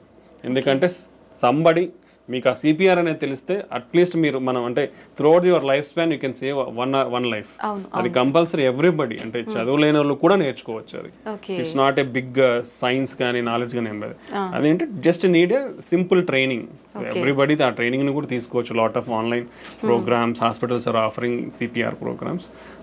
సిపిఆర్ ట్రైనింగ్ అనేది తీసుకుంటే సండే అంటే అట్లీస్ట్ మనకు ఛాన్స్ దొరికినప్పుడు అవసరంలో ఉన్న వాళ్ళకి మనము ఆ సిపిఆర్ ఇచ్చి కాపాడగలిగే వాళ్ళం అవుతాం అనమాట. ఓకే సార్, మీరు చెప్పారు షుగర్ ఉన్న వాళ్ళలో కూడా ఎక్కువగా హార్ట్ అటాక్ వచ్చే అవకాశం ఉంటుంది అని చెప్పి. కొంతమందిలో షుగర్ ఉంటుంది బట్ కంట్రోల్లోనే టాబ్లెట్స్ వాడుతుంటారు, దాని దగ్గర డైట్ కంట్రోల్లో ఉంటుంది. అలాంటి వాళ్ళలో కూడా హార్ట్ అటాక్ వచ్చే ఛాన్స్ ఉంటుందా? యూజువల్గా అన్కంట్రోల్డ్ షుగర్స్ వాళ్ళకి very high risk. But even diabetes under కంట్రోల్లో ఉన్న వాళ్ళకి కూడా వచ్చే ఛాన్స్ ఉంటుంది. ఎందుకంటే so by the time literally in our country 80% of the people are having diabetes. Okay, and less than 50% are not under control. So uncontrolled sugars అనేది చాలా ఎక్కువ. ఓకే, అండ్ షుగర్ ఉన్న వాళ్ళలో షుగర్ ప్రాబ్లం ఒకటే ఉండదండి, BP ఉంటుంది, cholesterol abnormalities ఉంటుంది, kidney problems ఉండే ఛాన్స్ ఉంటుంది. సో మల్టిపుల్ ప్రాబ్లమ్స్ ఉంటాయి. ఇలా మల్టిపుల్ ప్రాబ్లమ్స్ ఉన్నప్పుడు one of the factor will affect. So even when your blood sugar is there, still chances of getting. And చాలా మందికి షుగర్స్లో మేము డయాబెటిక్స్లో ఏంటంటే మేము యాంజియోగ్రామ్స్ చేసినప్పుడు చూస్తాం. ఎందుకంటే వాళ్ళు ఆయాసం రావడమో లేదంటే ఛాతీ నొప్పి వస్తుందని నడిస్తే ఛాతీ నొప్పి వస్తుంది రావడమో జరుగుతూ ఉంటుంది మెజారిటీ. సో వాళ్ళలో యూజువల్గా there are different specific type of blocks ఉంటాయి. అంటే పైనుంచి కింది వరకు బ్లడ్ వెజల్స్ అన్ని సన్నగా అయిపోతాయి. By the time you start treatment, మీరు ట్రీట్మెంట్ స్టార్ట్ చేసే టైంకి కానీ లేదా కంట్రోల్ అయ్యే టైంకి జరగాల్సిన డ్యామేజ్ జరిగిపోయి ఉంటుంది. ఇప్పుడు మీరు కంట్రోల్ అవ్వక షుగర్ కంట్రోల్ అయ్యే లోపలనే మీకు 60% 70% బ్లాక్స్ ఉన్నాయనుకోండి, చిన్న ఈవెంట్ చాలు ఫ్యూచర్లో. అంటే షుగర్ కంట్రోల్లో ఉన్న, బీపీ పెరిగినా లేదంటే స్ట్రెస్లో ఉన్నా లేదంటే ఒక ఇన్ఫెక్షన్ వచ్చినా, హార్ట్ రేట్ పెరిగిపోయినా, ఇట్లా ఏదో ఒక ఫ్యాక్టర్ వచ్చినా హార్ట్ అటాక్ కానీ వచ్చే అవకాశం ఉంటుంది అనమాట. సో షుగర్ కంట్రోల్ తో పాటు healthy life style and other risk factors ఏమన్నా ఉంటే అవి కంట్రోల్లో పెట్టుకుంటే తక్కువ ఛాన్స్ ఉంటుంది. అంటే అందరికీ అలానే ఉంటుందని చెప్పలేం. షుగర్ ఉన్న వాళ్ళల్లో నార్మల్ వెజల్స్ కూడా ఉండే ఛాన్స్ ఉంటుంది. అంటే స్ట్రిక్ట్ కంట్రోల్, అంటే ఇనిషియల్గానే ఫస్ట్ నుంచి స్ట్రిక్ట్ కంట్రోల్ ఉండాలి. అంటే కొన్ని ఇయర్స్ అంతా కంట్రోల్లో లేకుండా ఫైనల్గా కంట్రోల్ అయ్యింది కదా అనుకుంటే ముందంతా డ్యామేజ్ జరిగిపోయి ఉంటుంది. వెన్ ఎవర్ మీకు షుగర్ ఉందని తెలిసినప్పటి నుంచి మీరు స్ట్రిక్ట్ కంట్రోల్లో పెట్టుకోవాలి. ఇప్పుడు కంట్రోల్ అయింది, చాలా మంది ఒక క్వశ్చన్ కూడా అడుగుతుంటారు, సార్ షుగర్ టాబ్లెట్స్ వాడుతున్నాం కంట్రోల్ అయింది కదా టాబ్లెట్స్ తగ్గిస్తారా అని. మీరు టాబ్లెట్స్ తీసుకుంటున్నారు కాబట్టి కంట్రోల్లో ఉంది. ఓకే. ఓకే, ఇప్పుడు టాబ్లెట్స్ తీసేస్తే ఏమవుతుంది, మళ్ళీ పెరిగే అవకాశం ఉంటుంది. సో మీకు టాబ్లెట్లు తీసేయాలి అది తగ్గించాలన్నప్పుడు ఏంటంటే strict diet patterns, okay. Strict regular exercise ఇవన్నీ ఫాలో అయినప్పుడు డెఫినెట్లీ మీకు ఆ నీడ్ లేదు, ఇన్ని మెడికేషన్స్ వాడాల్సిన నీడ్ లేదంటే definitely we can reduce the drugs. But ఈ స్ట్రిక్ట్ లైఫ్ స్టైల్ లేకుండా మనము షుగర్ టాబ్లెట్స్ తగ్గించాలంటే మళ్ళీ షుగర్ లెవెల్స్ అనేది స్పైక్ అవుతుంది, అది మళ్ళీ మోర్ డ్యామేజ్ అనేది కాస్ట్ చేస్తుంది. ఓకే, సో మోస్ట్లీ డయాబెటీస్ అనేవాళ్ళు compare to non diabetes sugar లేని వాళ్ళతో పోలిస్తే కంట్రోల్ ఉన్న అన్కంట్రోల్డ్ ఉన్నా కానీ హై రిస్క్లోనే ఉంటారు ఎప్పటికి కూడా. ఓకే. ఓకే, అది బీపీ థైరాయిడ్ ఉన్న వాళ్ళలో కూడా ఇలాంటి అవకాశాలు ఎక్కువగా బీపీ ఉంటాయా సార్? ఉంటాయండి. BP 1 in 3 persons BP or under diagnosed. ఇప్పుడు మనం 5 మంది ఉన్నాం, ఇక్కడ ఎవరికొకరికి ఉండొచ్చు బీపీ, అంటే ముగ్గురులో ఒకరికి బీపీ తెలియదు, ఉందని తెలియదు. బై ద టైం తెలిసే లోపల బ్రెయిన్ స్ట్రోక్స్ రావచ్చు, హార్ట్ స్ట్రోక్స్ రావచ్చు, కిడ్నీ ఫెయిల్యూర్ అవ్వచ్చు. సో ఇవి అన్ని ఆర్గాన్స్ని ఎఫెక్ట్ చేస్తాయి. బీపీ షుగర్ అనేటివి ఒక గుండెనే కాదు మిగతా ఆర్గాన్స్ కూడా ఎఫెక్ట్ అవుతాయి. చాలా మంది కిడ్నీ పేషెంట్స్ సడన్గా హై బీపీ అంటే ఎవరు చెక్ చేయించుకోరు కదా రెగ్యులర్ కదా. సో రెగ్యులర్ చెకప్ అనేది చాలా ఇంపార్టెంట్ అండి. ఒకసారి ఇప్పుడు గవర్నమెంట్ హాస్పిటల్స్ ఉన్నాయి, లేదంటే క్లినిక్స్ ఉన్నాయి, చాలానే ఇప్పుడు అవైలబిలిటీ వచ్చేసింది.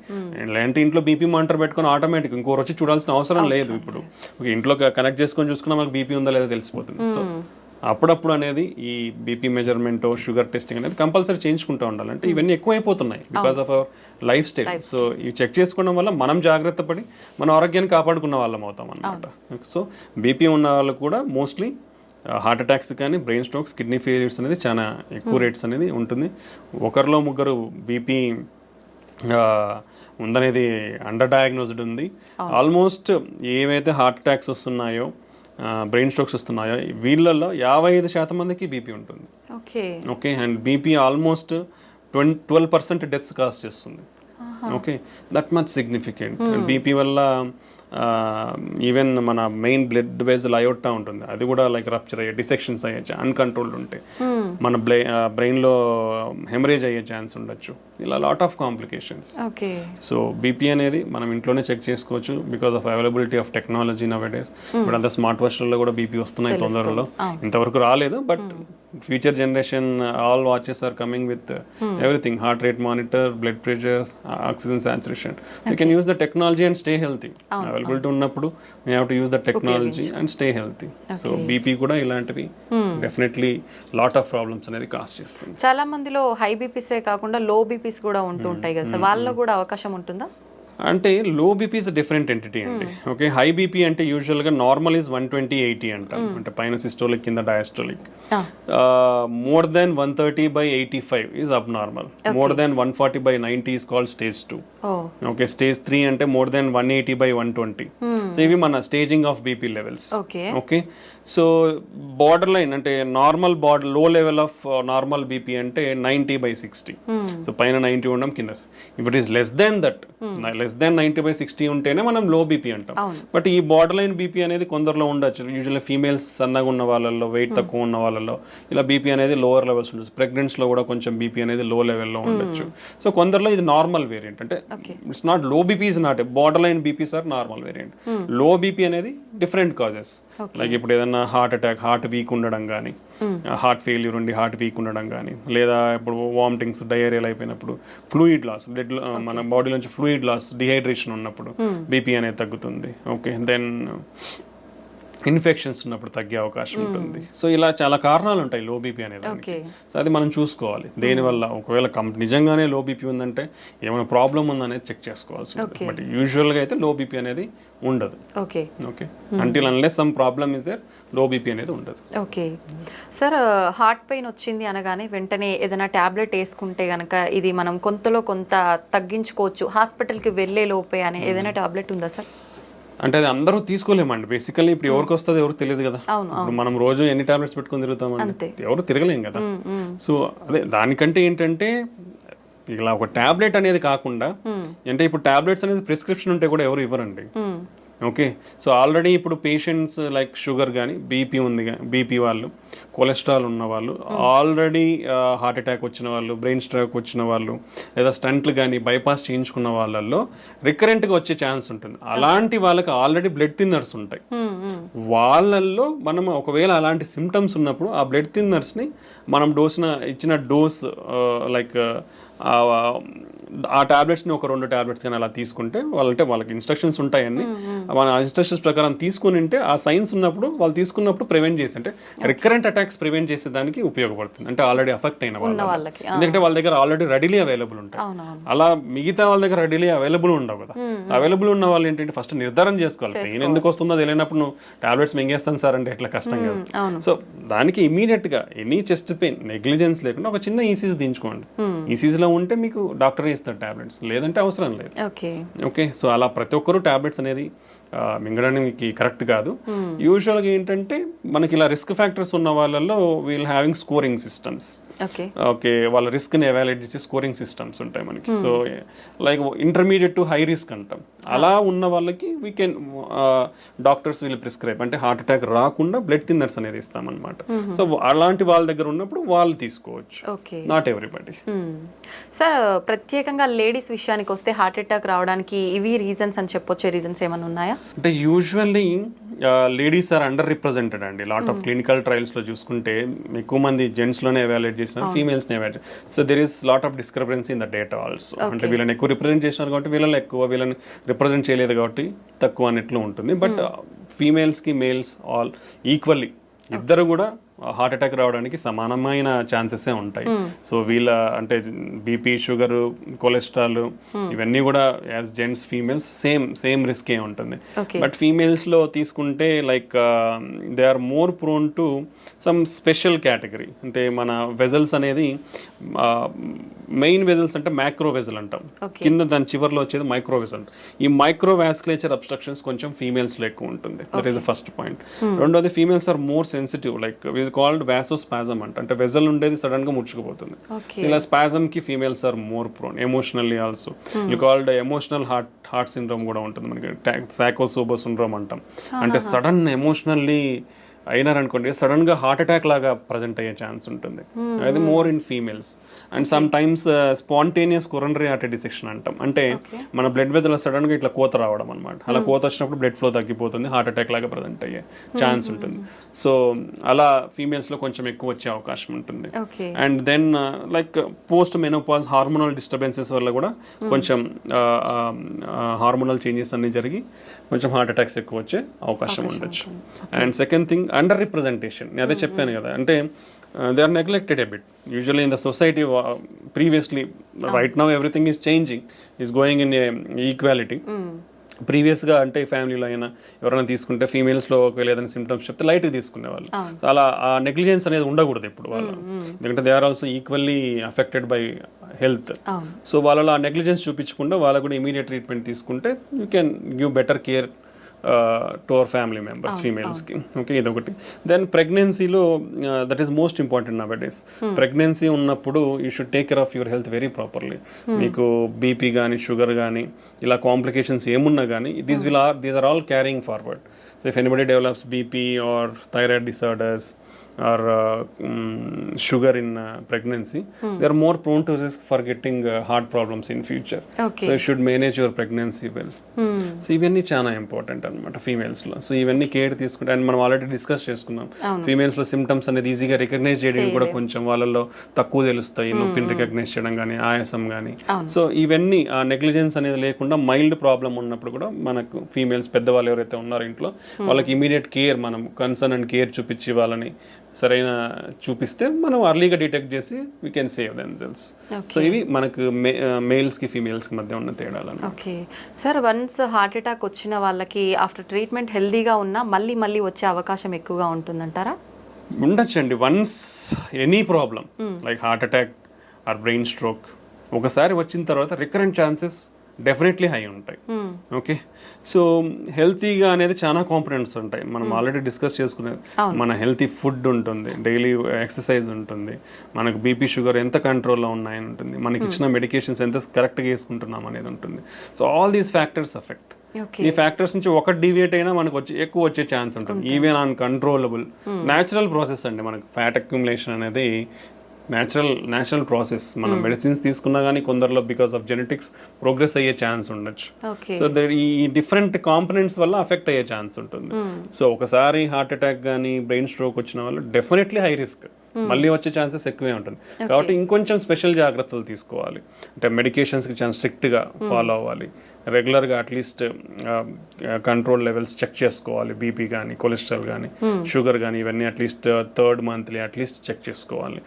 బీపీ షుగర్ ఉన్న వాళ్ళు బెటర్ ఇంట్లో బీపీ మానిటర్ షుగర్ మానిటర్ పెట్టుకొని daily you can check your BP or every 1 week you can check your sugars కంట్రోల్లో ఉంటే.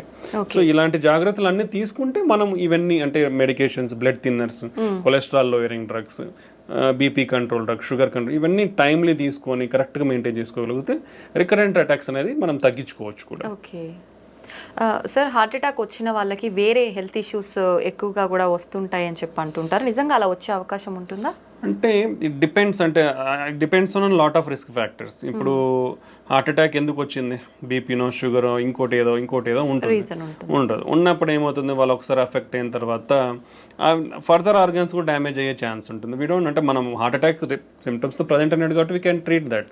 బట్ ఆల్రెడీ అప్పటికే ఇప్పుడు కిడ్నీ డ్యామేజ్ అయి ఉండొచ్చు. సో వాళ్ళు కిడ్నీ ప్రాబ్లమ్స్లో ల్యాండ్ అయ్యే ఛాన్స్ ఉంటుంది.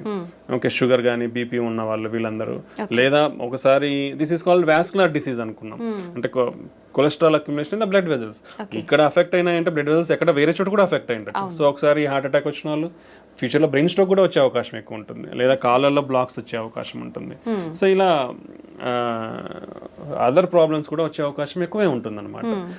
దెన్ వాళ్ళ age and immunity levels, old age అనుకోండి, ఒకసారి హార్ట్ అటాక్ వచ్చినాక ఏజ్ ఇమ్యూనిటీ లెవెల్స్ని బట్టి ఇన్ఫెక్షన్స్ రావడం కానీ ఇలాంటివి కూడా ఉండే అవకాశం ఉండొచ్చు. ఓకే, ఒకసారి హార్ట్కి సంబంధించిన సర్జరీ జరిగిన తర్వాత మళ్ళీ వాళ్ళు నార్మల్ లైఫ్ లీడ్ చేయొచ్చు అంటారా? డెఫినెట్లీ అండి.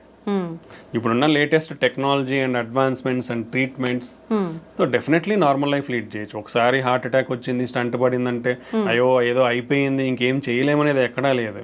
టెంపరీగా వాళ్ళు రికవర్ అయ్యేంత వరకు విల్ గివ్ సజెషన్స్. అంటే ఇప్పుడు ఒకసారి హార్ట్ అటాక్ వచ్చింది, స్టంట్స్ వేయించుకున్న తర్వాత ఒకేసారి పోయి నేను ఈ లిఫ్ట్ చేసే వర్క్స్ చేస్తాను, హెవీ వెయిట్స్ లిఫ్ట్ చేస్తాను అంటే that is not good.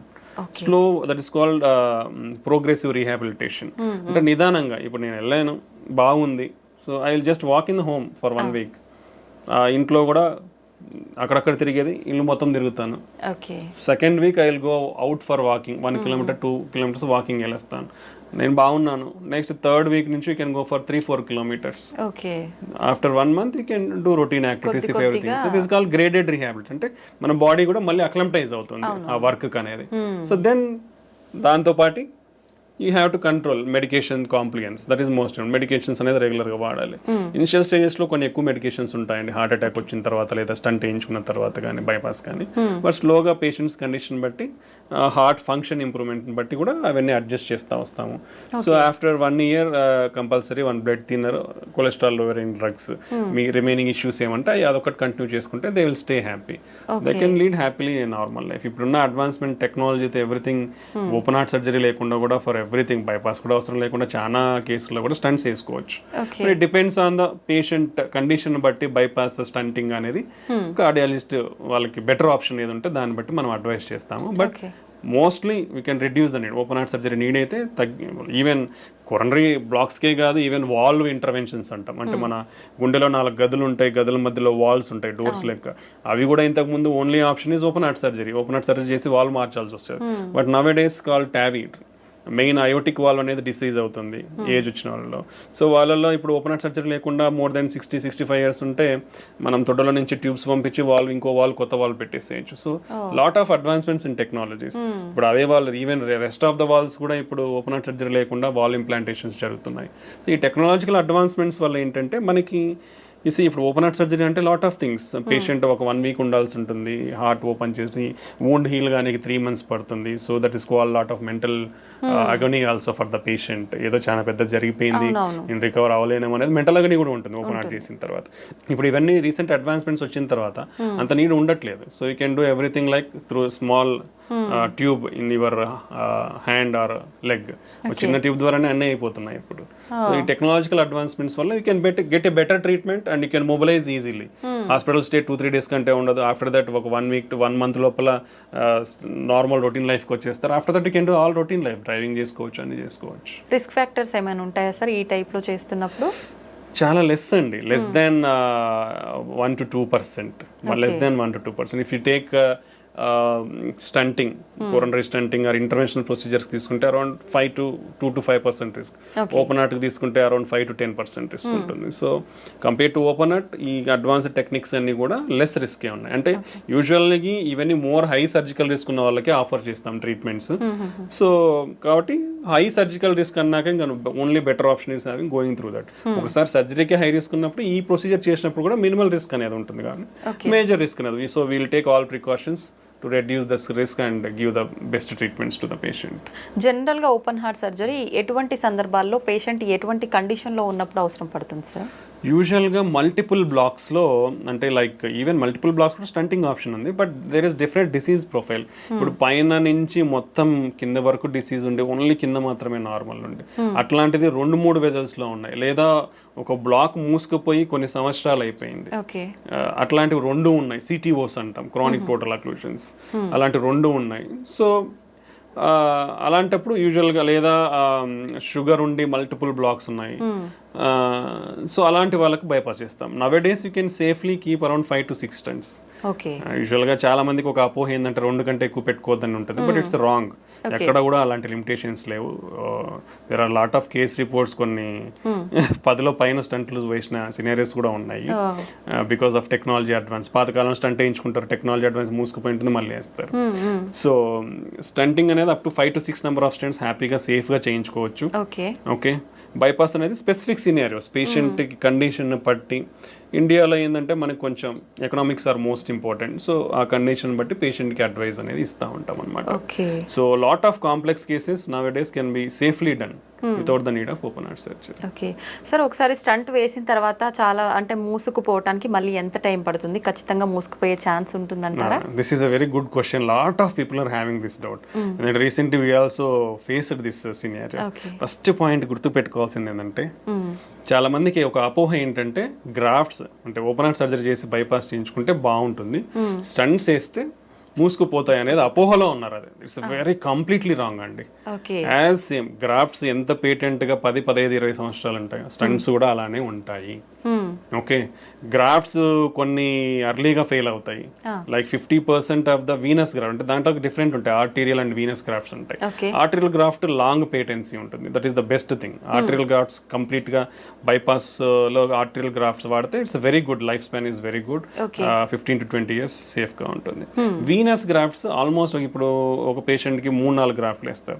So Venus grafts ఏంటంటే 50% ఆఫ్ ద పీపుల్స్ లో అట్లీస్ట్ ఒక వీనస్ గ్రాఫ్ట్ అయినా విత్ ఇన్ 1 year క్లోజ్ అవుతుంది. That is the data what is showing. 40 to 50% of the patients లో at least 4 Venus గ్రాఫ్ట్లు వేస్తే ఒకటైతే మూసుకుపోతుంది. ఓకే, బట్ మనకి అదే చెప్పాను కదా, ఇప్పుడున్న technology we are having image guided stunting అంటాం. ఓకే, దాంట్లో ఏంటంటే క్లియర్ గా ఇప్పుడు ఇలా ఉంది, బ్లాక్ ఉంది, నేను ఒక చిన్న కెథటర్ని అంటే ఒక కెమెరాని పంపిస్తాను, చూసి ఈ వాల్లో ఏముంది, ఎంత కొవ్వు శాతం ఉంది, కొవ్వే ఉందా, ఫైబ్రస్ టిష్యూ అంటాం, లేదా సిమెంట్ కాల్షియం అంటాం, అంటే సిమెంట్ లాగా గట్టిగా ఉంటుంది అనమాట, కాల్షియం ఉందా, సో ఏముందని తెలుసుకోవచ్చు. ఎంత దూరం ఉంది ఆ డిసీజ్, ఈ వెజల్ సైజ్ ఎంత, సో ప్రతి డీటెయిల్ వస్తుంది మనకి. ఈ డీటెయిల్స్ వచ్చినప్పుడు ఏమవుతుందంటే, ఈ కాల్షియం ఉన్నప్పుడు స్టంట్ పెడితే ఏమవుతుంది, సరిగ్గా ఎక్స్పాండ్ కాదు. So we need to use additional techniques to break that calcium. మనకు 4-5 టెక్నాలజీస్ ఉన్నాయి కాల్షియం బ్రేక్ చేయడానికి.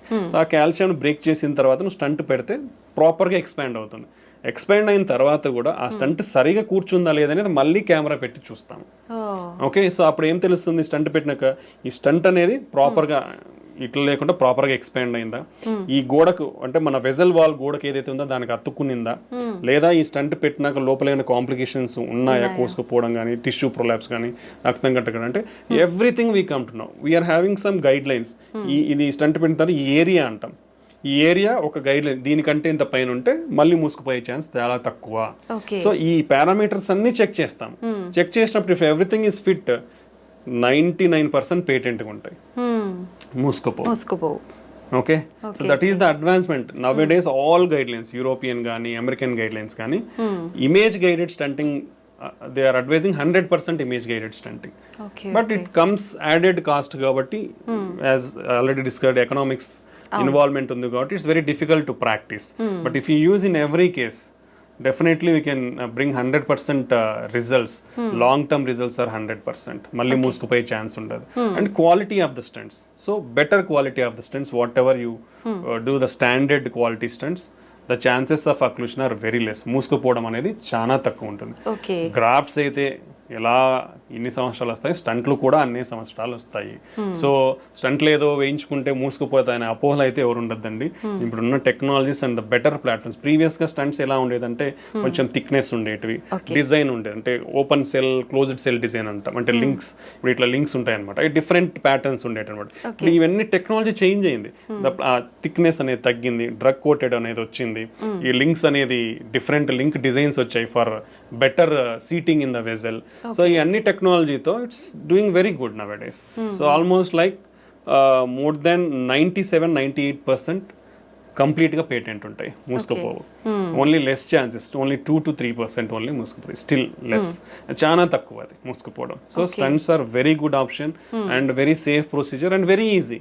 స్టంట్ వేయించుకున్నాక 2వ రోజుకి డిశ్చార్జ్ అయిపోతాం, హ్యాపీగా పోతాం, హ్యాపీగా అన్ని పనులు చేసుకుంటాం. సో ఈ అపోహల నుంచి బయటకు రండి. ఇంత అడ్వాన్స్మెంట్స్ ఇంత ఉన్న తర్వాత ఓపెన్ హార్ట్ అనేది చాలా తక్కువ అవసరం పడుతుంది. బట్ డెఫినెట్లీ ఎవరికైతే ఇండికేటెడ్ ఉందో వాళ్ళకి ఆ ఆప్షన్ ఇస్తాము. But majority of the people we can do stunting and lot of technologies is they. ప్రతి వెజల్ని కూడా ఓపెన్ చేయొచ్చు ఇప్పుడున్న మనకున్న టెక్నాలజీ అయితే. So that is my advice. Okay sir, ఒకసారి స్టంట్ అయిన తర్వాత కానీ ఓపెన్ హార్ట్ సర్జరీ అయిన తర్వాత కానీ పేషెంట్ ఎన్ని మంత్స్కి ఒకసారి చెకప్ చేయించుకోవాల్సి ఉంటుంది? Usually in early stages, initially we'll always ask for early reviews. ఎందుకంటే we have to carefully follow them. Okay, ఎందుకంటే ఒకసారి హార్ట్ అటాక్ ఎఫెక్ట్ అయిన తర్వాత మళ్ళీ ఎఫెక్ట్ అయ్యే ఛాన్సెస్ ఎక్కువ ఉంటాయి కాబట్టి, అండ్ వాళ్ళకున్న రిస్క్ ఫ్యాక్టర్స్ అనేది మనం కేర్ఫుల్గా కంట్రోల్ చేయాలి, పర్టికులర్లీ డయాబెటీస్ ఉన్న వాళ్ళు. ఓకే, ఇనిషియల్లీ ఎవ్రీ మంత్లీ రావడం చాలా మంచిది. సో దట్ మీకు మీ బీపీ కంట్రోల్ కానీ, షుగర్ కంట్రోల్ కానీ, కొలెస్ట్రాల్ కంట్రోల్ కానీ స్ట్రిక్ట్గా చేయడం వల్ల మీకు ఫ్యూచర్లో ప్రాబ్లమ్స్ లేకుండా ఉంటుంది. సో మీ హార్ట్ గిన ఒకవేళ హార్ట్ ఫంక్షన్ గిన వీక్ అయిందనుకోండి, ఎవ్రీ మంత్లీ చెక్ చేయించుకుంటే ఎంత ఇంప్రూవ్ అవుతుంది అనేది మనకు తెలుస్తుంది. సో వీల్ మినిమల్లీ 3 months వరకు చూస్తాం. 3 monthsలో ద ఇంప్రూవ్మెంట్ ఎంత వస్తుంది అది మాక్సిమం ఉంటుంది. Okay, after that minimal improvement ఉంటుంది. సో దాన్ని బట్టి ఫర్దర్ ట్రీట్మెంట్ ఆప్షన్స్ ఉంటాయి. ఇప్పుడు హార్ట్ ఫంక్షన్ అనేది లెస్ దెన్ 30-35% ఉందనుకోండి, even after 3 months of treatment with good medications, okay, అప్పుడు వాళ్ళకి ఐసీడీ అనేది ఉంటుంది, అంటే హార్ట్ వీక్ ఉన్న వాళ్ళు సడన్ గా చనిపోయే అవకాశాలు ఎక్కువ ఉంటాయి. సో అలాంటి వాళ్ళు ముందే, అంటే హార్ట్ రేట్ అబ్నార్మాలిటీస్ రాకముందే ఐసీడీ అనేది వేయించుకుంటే వాళ్ళు ఫ్యూచర్ లో సడన్ గా చనిపోయే ప్రమాదం నుంచి కాపాడుకోవచ్చు అనమాట. సో ఇది చాలా ఇంపార్టెంట్. ఓకే, సో ఇలాంటివన్నీ మనకి కేర్ఫుల్ అబ్జర్వేషన్ లో ఉంటేనే తెలుస్తాయి. ఇప్పుడు షుగర్ ఉన్న వాళ్ళు 3 months వచ్చారనుకోండి, అన్కంట్రోల్డ్ షుగర్ ఉంటే వేసిన స్టంట్లు కానీ, గ్రాఫ్ట్స్, బైపాస్ గ్రాఫ్ట్లు కానీ ఫెయిల్ అయిపోతాయి. ఇవన్నీ చాలా ఇంపార్టెంట్ కాబట్టి ఇనిషియల్గా around 3 to 6 months every monthly visit will help them. అంటే that also depends on the patient condition బట్టి, సిమ్టమ్స్ బట్టి డాక్టర్ అడ్వైస్ చేస్తారు. After that if the patient is good, every 2 months or 3 months they can follow. Okay, ప్రతి ఒక్కరు అంటే local availability ఉన్న వాళ్ళు నెల వస్తారు, బట్ బయట నుంచి ఊర్ల నుంచి వచ్చే వాళ్ళు నెల రావాలి అంటే వాళ్ళకి ఇబ్బందులు వాళ్ళకు ఉంటాయి. సో అలాంటి వాళ్ళు స్ట్రిక్ట్ గా కంట్రోల్లో పెట్టుకొని మంచిగా ఉంటే 2-3 months కి ఫాలో అవ్వచ్చు. లేదా అక్కడ దగ్గరలో ఉన్న డాక్టర్స్ ఉన్నా కానీ లోకల్ గా ఫాలో అవ్వచ్చు, స్పెషలిస్ట్ ఎవరైనా అవైలబిలిటీ ఉంటే. Okay, that is the advice.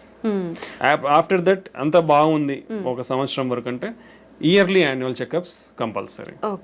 Okay, ఒక సంవత్సరానికి అంత బాగుంది, హార్ట్ ఫంక్షన్ ఇంప్రూవ్ అయిపోయింది, రెగ్యులర్ గా మందులు వాడుతున్నాడు, బీపీ, షుగర్, కొలెస్ట్రాల్ అన్ని కంట్రోల్లో ఉన్నాయి, తనకి ఏమి సిమ్టమ్స్ ఏం లేవు, ప్రాబ్లమ్స్ ఏం లేవు, they can do every 6 months or annual checkups. వాళ్ళకి అప్పుడు ఆ ఫర్దర్ రివ్యూలో you can identify if any problems is there, otherwise they can continue వాళ్ళ అవే మందులు వాడుకోవచ్చు అన్నమాట. ఓకే సార్, ఒకసారి స్టంట్ వేసి అది మూసుకుపోయిన తర్వాత మళ్ళీ స్టంట్ వేయటం అనేది రిస్క్తో కూడుకున్న పని అంటారా? Nice question. అసలుకి లైక్ గుడ్ క్వశ్చన్స్ మీరు అడుగుతున్నారు, ఎందుకంటే lot of people have to know all these things. ఒకసారి స్టంట్ వేసిన తర్వాత మళ్ళీ స్టంట్ అనేది వేయించుకోవచ్చు, it's not a problem. Even second time fail అయినాక థర్డ్ టైం కూడా వేయించుకోవచ్చు. Up to 3 maximum levels there is a chance. Now we are having latest technology called drug coated balloons. And it's like previous technology but refined now came with very refinement and good clinical ట్రయల్స్తో వచ్చి it showing promising results call drug coated balloon. అంటే stent అవసరం లేకుండా మనము మందు పూసిన బెలూన్ని తీసుకొని పోయి ఎక్కడైతే బ్లాక్ ఉందో అంటే దాన్ని ఫస్ట్ ఏదైతే బ్లాక్ ఉందో దాన్ని ఓపెన్ చేస్తాం, నీట్గా వెజల్ సైజ్ ఎంత సైజ్ ఉందో ఆ సైజ్కి మనం దాన్ని ఓపెన్ చేస్తాం. ఓపెన్ చేసిన తర్వాత స్టంట్ పెట్టకుండా మనం ఆ డ్రగ్ కోటెడ్ బెలూన్ని తీసుకొని పోయిస్తే ఆ డ్రగ్ కోటెడ్ బెలూన్ని ఎక్కడైతే నేరో అయిందో అక్కడ పెట్టినప్పుడు ఆ బెలూన్ మీద ఉండే డ్రగ్ మొత్తం వెజల్లోకి అంతా అబ్జర్వ్ అయ్యి అక్కడ మళ్ళీ బ్లాక్ రాకుండా ప్రివెంట్ చేస్తుంది అనమాట. సో ఇది అడ్వాన్స్మెంట్స్. సో ఈ డ్రగ్ కోటెడ్ బెలూన్ అడ్వాన్స్మెంట్స్తో ఆల్మోస్ట్ లైక్ ఇప్పుడు స్టంట్ బ్లాక్ అయిందనుకోండి, వీళ్ళు ఓపెన్ అంటే మనం ఎందుకు బ్లాక్ అయింది అనేది అనలైజ్ చేస్తాం first. That is the advantage of imaging. దాన్ని ఓసిటీ ఇమేజింగ్ అంటాం. ఆ ఓసిటీ ఇమేజింగ్తో ఎందుకు అంటే నియోఅథెరో అంటే మళ్ళీ కొలెస్ట్రాల్ పేరుకుపోయిందా, లేదంటే స్టంట్ ఎక్స్పాండ్ కాలేదా ప్రాపర్గా, లేదంటే స్టంట్ ఫ్రాక్చర్ ఏమన్నా ఉందా, స్టంట్ వాల్కి సరిగా అతుక్కోలేదా, ఈ ఫ్యాక్టర్స్ అన్ని మనం అనలైజ్ చేస్తాం ఇమేజింగ్ ద్వారా. సో మనకి దేని వల్ల అని తెలిసినప్పుడు we can take a proper decision. So అలాంటి సమయంలో ఇప్పుడు సరిగా ఎక్స్పాండ్ కాలేదో లేదంటే సరిగా అతుక్కోలేదు అనుకోండి, ఓపెన్ చేసి ప్రాపర్గా డైలేట్ చేసి డ్రగ్ కోటెడ్ బెలూన్ పెడితే ఫ్యూచర్లో మళ్ళీ బ్లాక్ ఉండదు. లేదు ప్రాపర్గా ఎక్స్పాన్షన్ అయింది, వెజల్ వాల్కి అతుక్కుంది, స్టంట్ లోపల మళ్ళీ కొవ్వు పేరుకుపోయి మళ్ళీ బ్లాక్ వచ్చింది అనుకోండి, then we will do depends on the characteristics of the plaque. ప్రాపర్గా ఎక్స్పాన్షన్ అయింది, no major issues, plaque and cholesterol burden అంత లేదు అనుకుంటే డ్రగ్ కోటెడ్ బెలూన్ వాడచ్చు. లేదు చాలా బర్డన్ ఉంది, టఫ్ లీజన్ ఉంది, స్టంట్ కంపల్సరీ అంటే స్టంట్ మళ్ళీ పెట్టచ్చు. So 2 to 3 times or 4 times we can use drug coated balloon technology and stenting. So multiple times block అయినా వర్రీ అవ్వాల్సిన అవసరం లేదు. చాలా మంది వర్రీ అవుతున్నారు. ఇండియా అది ఐ ఆల్వేస్ టెల్ యూ, అంటే మన దేశంలో ఎకనామిక్స్ అనేది చాలా ఇంపార్టెంట్ అండి, బికాస్ ఇన్సూరెన్స్ అనేది చాలా తక్కువగా ఉంటుంది. That's why insurance are compulsory to face all these problems. ఎందుకంటే మనకున్న లైఫ్ స్టైల్కి we don't know what problems will get. Everybody, అంటే not only general public, everybody, even educated uneducated అందరికి కూడా ఇన్సూరెన్స్ అనేది కంపల్సరీ. బికాస్ ఈ prices whatever you see prices are increasing every year. మనకు healthcare అనే కాదు, అన్ని prices పెరుగుతున్నప్పుడు హెల్త్ కేర్లో కూడా పెరుగుతాయి. So if you want to deal with rising prices, insurance is a compulsory thing. So మనకి ఎకనామిక్స్ అన్ని ఉంటాయి కాబట్టి it's very difficult some decisions. So but ఒకసారి స్టంట్ బ్లాక్ అయిన తర్వాత డెఫినెట్లీ ఇంకోసారి స్టంట్ వేయించుకోవచ్చు, లేదా డ్రగ్ కోటెడ్ బెలూన్ వాడుకోవచ్చు. స్టంట్ బ్లాక్ అయిన తర్వాత డ్రగ్ కోటెడ్ బెలూన్ వాడిన తర్వాత కూడా మళ్ళీ బ్లాక్ వచ్చిందా, ఫైన్. సెకండ్ అంటే third time, first stent, second drug coated, third time you can go stenting. For suppose అంటే ఎన్నిసార్లు బ్లాక్ అంటే ఇంతకు ముందు కాలంలో ఉన్న టెక్నాలజీ వేరు కాబట్టి పాతకి వేసినట్టు మేము బ్లాక్ అయితే ఉండొచ్చు. బట్ ఇప్పుడు ఉన్న ప్రజెంట్ లేటెస్ట్ జనరేషన్ టెక్నాలజీతో బ్లాక్స్ మళ్ళీ అయ్యే ఛాన్సెస్ తక్కువ ఉంటాయి. ఓకే, సో అలా ఒకవేళ అయినా మళ్ళీ ఇంకోసారి డ్రగ్ కోటెడ్ బెలూన్ వాడుకోవచ్చు. So you are having multiple options to open that vessel అనమాట. So these are the advantages whatever we are having nowadays. Okay sir, జనరల్గా మనం ఎలాంటి చిన్న చిన్న ఆపరేషన్స్ చేసినా కూడా కాంప్లికేషన్స్ అయితే కంపల్సరీ. ఇంత పెద్ద సర్జరీ, హార్టే మనకు మెయిన్. ఇలాంటి సర్జరీ చేసినప్పుడు ఖచ్చితంగా కాంప్లికేషన్స్ వస్తాయి. Very good. ఎక్కువ ఎలాంటి కాంప్లికేషన్స్ వస్తాయి? అసలు మీరు అడిగే క్వశ్చన్ ఎక్సలెంట్ చెప్తున్నాను. నిజంగా ఇంతవరకు నేను చాలా ఇంటర్వ్యూస్ ఇచ్చాను, nobody has thought about it. ఎందుకంటే lot of practical scenarios if you see, మీరు అనేది అందరూ అలా ఆలోచిస్తే చాలా మంచిది. Because the doctor always try to give the best result. Our first goal is to make the patient live long. ఒక మనిషి ఏదైనా ప్రాబ్లంతో వస్తే డాక్టర్ ఈ మనిషికి ఏ వైద్యంతో ప్రొలాంగ్ చేయగలం life. Okay, nobody can give, we are not gods to give life up to 80 years. We can prolong your life by giving good treatment. Okay, so any procedure అంటే మీరు చిన్న ఇక్కడ ఏదో కాలికి సర్జరీ చేసిన, లేదా చేతికి చేసిన, చిన్న పొట్టకి సర్జరీ చేసిన, ఓకే, చిన్న ముక్కు సర్జరీ చేసినా రిస్క్ ఉంది, ఉందా, కంటి సర్జరీ చేసినా రిస్క్ ఉంది. బట్ హార్ట్ అనేది ఎంత వైటల్ ఆర్గన్ అంటే నీ బాడీ మొత్తానికి పంప్ చేస్తుంది హార్ట్. సో నువ్వు ఆ హార్ట్తో డీల్ చేసినప్పుడు lot of complications will happen.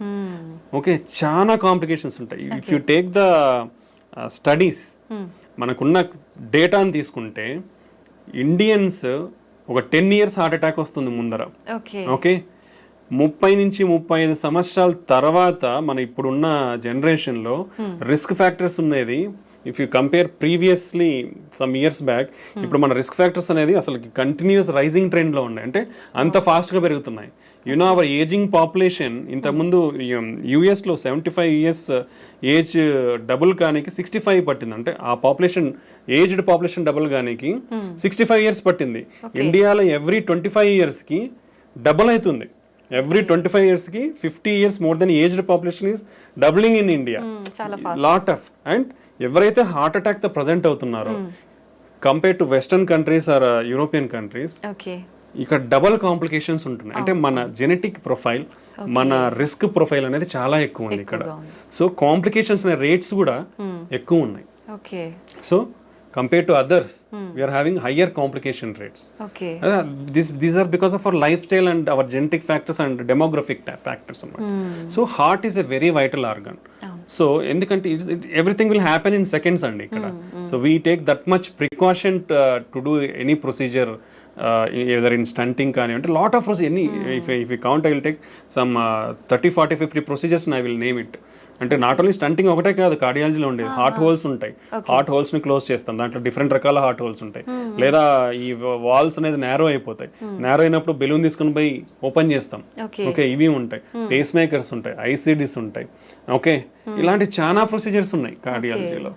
So without the need of open heart surgery we are doing all these things. So ఇలాంటి అయ్యే టైంలో రిస్క్ అనేది డెఫినెట్లీ ఉంటుందండి. బట్ లాట్ ఆఫ్ ప్రికాషన్స్ తీసుకొని, అంటే ఇప్పుడు బీపీ పడిపోతుంది అంటే బీపీ కోసం ఒక బెలూన్, ఐఏబీపీ బెలూన్ అనేది ఇండియాలో రీజనబుల్ కాస్ట్ కి దొరుకుతుంది. ఇంపెల్లా అని ఉంటుంది కానీ it's very costly. It's like lot of people it is unreachable నౌడేస్ till now, even ఇప్పుడు కూడా. సో ఐఏబీపీ బెలూన్స్ రెడీగా పెట్టుకుంటాం. హార్ట్ రేట్ పడిపోయే ఛాన్స్ ఉండొచ్చు. హార్ట్ రేట్ పడిపోనికి పేస్ మేకర్ అనేది రెడీగా ఉంటుంది.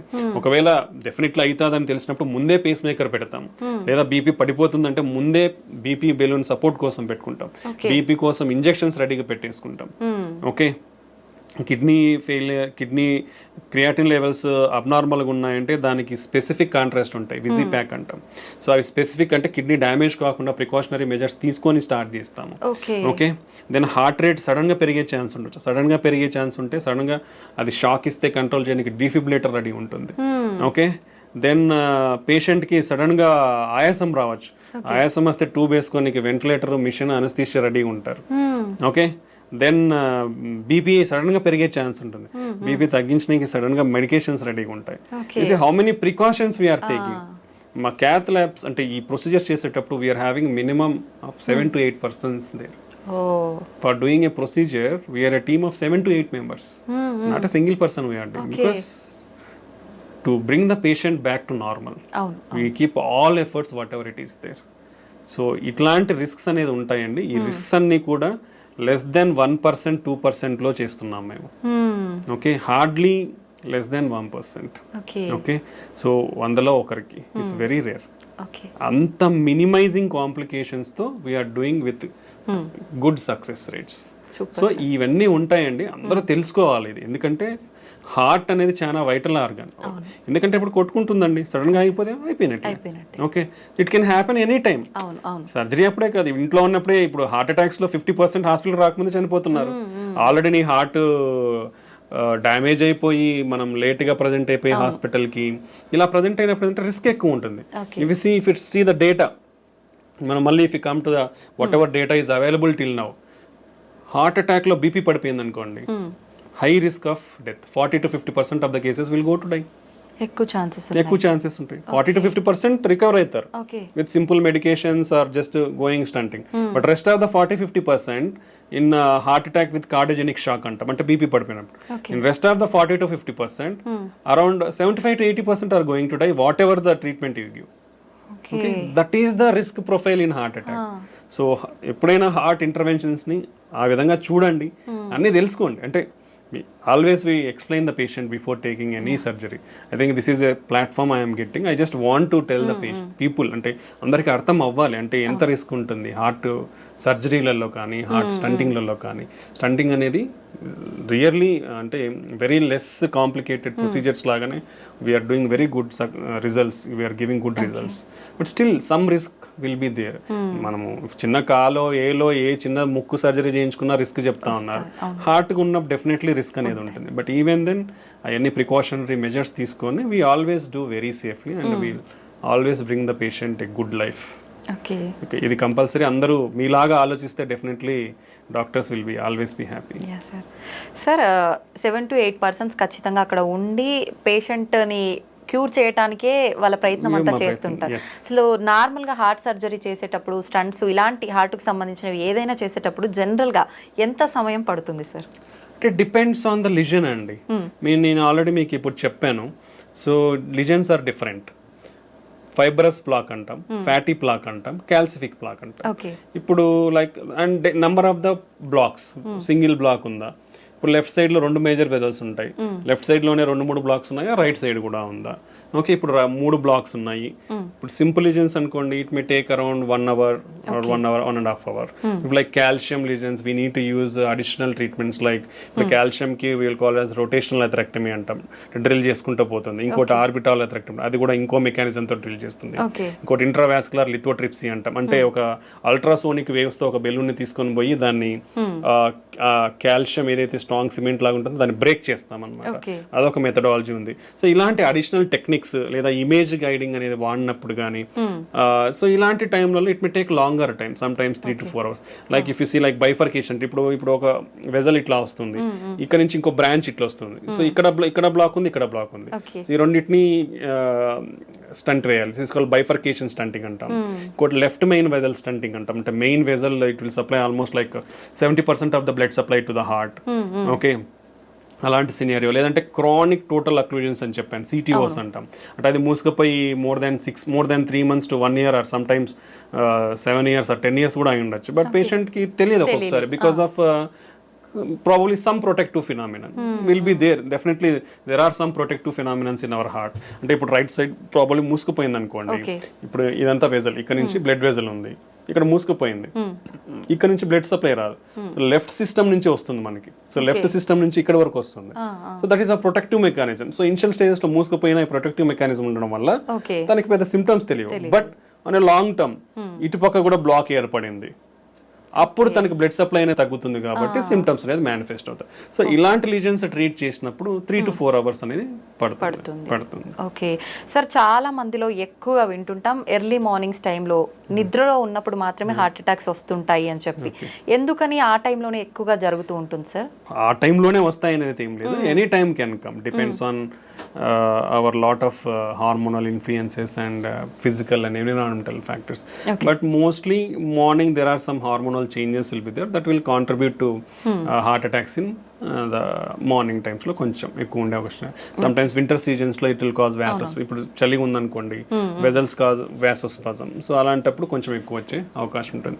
ఫుడ్ తిన్న తర్వాత మనం ఎక్కువ వాక్ చేసిన అలాంటి టైంలో ఎగ్జర్షన్ ఉంటుంది కాబట్టి, అంటే our blood supply will be there mostly to the gut to absorb the nutrients. అలాంటి టైంలో ఫుడ్ తిన్న తర్వాత వాకింగ్ చేసి ఎక్సర్సైజ్ లాగా చేసినప్పుడు చేస్తే వచ్చే అవకాశం, అంటే ఆల్రెడీ ఉన్న వాళ్ళలో బ్లాక్స్ ఉన్న వాళ్ళలో వచ్చే అవకాశం ఉంటుంది అనమాట. ఓకే సార్, ఈ మధ్య కాలంలో వింటున్నాం, చాలా మంది చూస్తున్నాం కూడా సోషల్ మీడియాలో, మనం జిమ్ చేసే వాళ్ళు ఎక్కువగా సడన్ గా పడిపోవడము, అక్కడే స్పాట్ లో డెత్ అవ్వడము, ఇలాంటి సంఘటనలు చాలా వింటున్నాం. ఇది హార్ట్ అటాక్ అంటారా సార్? అసలు ఎందుకు జరుగుతుంది? డిఫరెంట్ సినారియోస్ ఉంటాయండి దీంట్లో కూడా. Like if you speak like athletes, sudden death in athletes అనే ఒక టాపిక్ ఉంటుంది. సో ఏంటంటే వాళ్ళలో కొన్ని underline structural abnormalities of the heart ఉండొచ్చు, బికాస్ ఆఫ్ వాళ్ళు చెక్ చేయించుకొని ఉండొచ్చు. కొందరిలో జెనెటిక్ ఛానల్లో పతిస్ అంటే అరిథమిక్ హార్ట్ రేట్ అబ్నార్మాలిటీస్ ఉండే ఛాన్స్ ఉండొచ్చు. సో ఇలాంటి కారణాలలో కూడా జరుగుతాయి. But work heavy intense exercise చేసినప్పుడు ఏమవుతుందంటే మన హార్ట్ అనేది చాలా అగ్రెసివ్గా వర్క్ చేయాల్సి ఉంటుంది, బికాస్ ఆఫ్ రిక్వైర్మెంట్. బాడీకి బ్లడ్ అందాలి కాబట్టి. సో అప్పుడు ఏమవుతుంది, సప్లై డిమాండ్ మిస్ మ్యాచ్ అవుతుంది. ఓకే, సప్లై డిమాండ్ మిస్, ఇప్పుడు చిన్న ప్రాబబ్లీ వాళ్ళకి ఆల్రెడీ అన్డిటెక్టెడ్, ఇప్పుడు అండర్ డయాగ్నోస్ బ్లాక్స్ ఉన్నాయి అనుకోండి, అప్పుడు ఏమవుతుంది, సప్లై డిమాండ్ మిస్ మ్యాచ్ అయ్యి హార్ట్ ఫంక్షన్ అనేది తగ్గే ఛాన్స్ ఉంటుంది, బ్లడ్ సప్లై తగ్గడం వల్ల. అది ఒక మెకానిజం. సో క్రానిక్ గా ఎక్సర్సైజ్ చేసే వాళ్ళకి ఏంటంటే మజిల్ థిక్నెస్ అనేది కొంచెం ఎక్కువ ఉంటుంది అనమాట, హైపర్ట్రోఫీ ఉంటుంది. అలాంటప్పుడు ఏంటి, ఆ థిక్ అండ్ మజిల్ కంప్రెషన్ ఎక్కువ ఉండి వ్యాసోస్పాజం అంటే బ్లడ్ వెజల్స్ కూడా కంప్రెస్ అయ్యే ఛాన్స్ ఉండొచ్చు. అండ్ వర్క్ లోడ్ ఎక్కువ ఉంటుంది కాబట్టి అక్కడ కూడా సప్లై డిమాండ్ మిస్ మ్యాచ్ ఉంటుంది.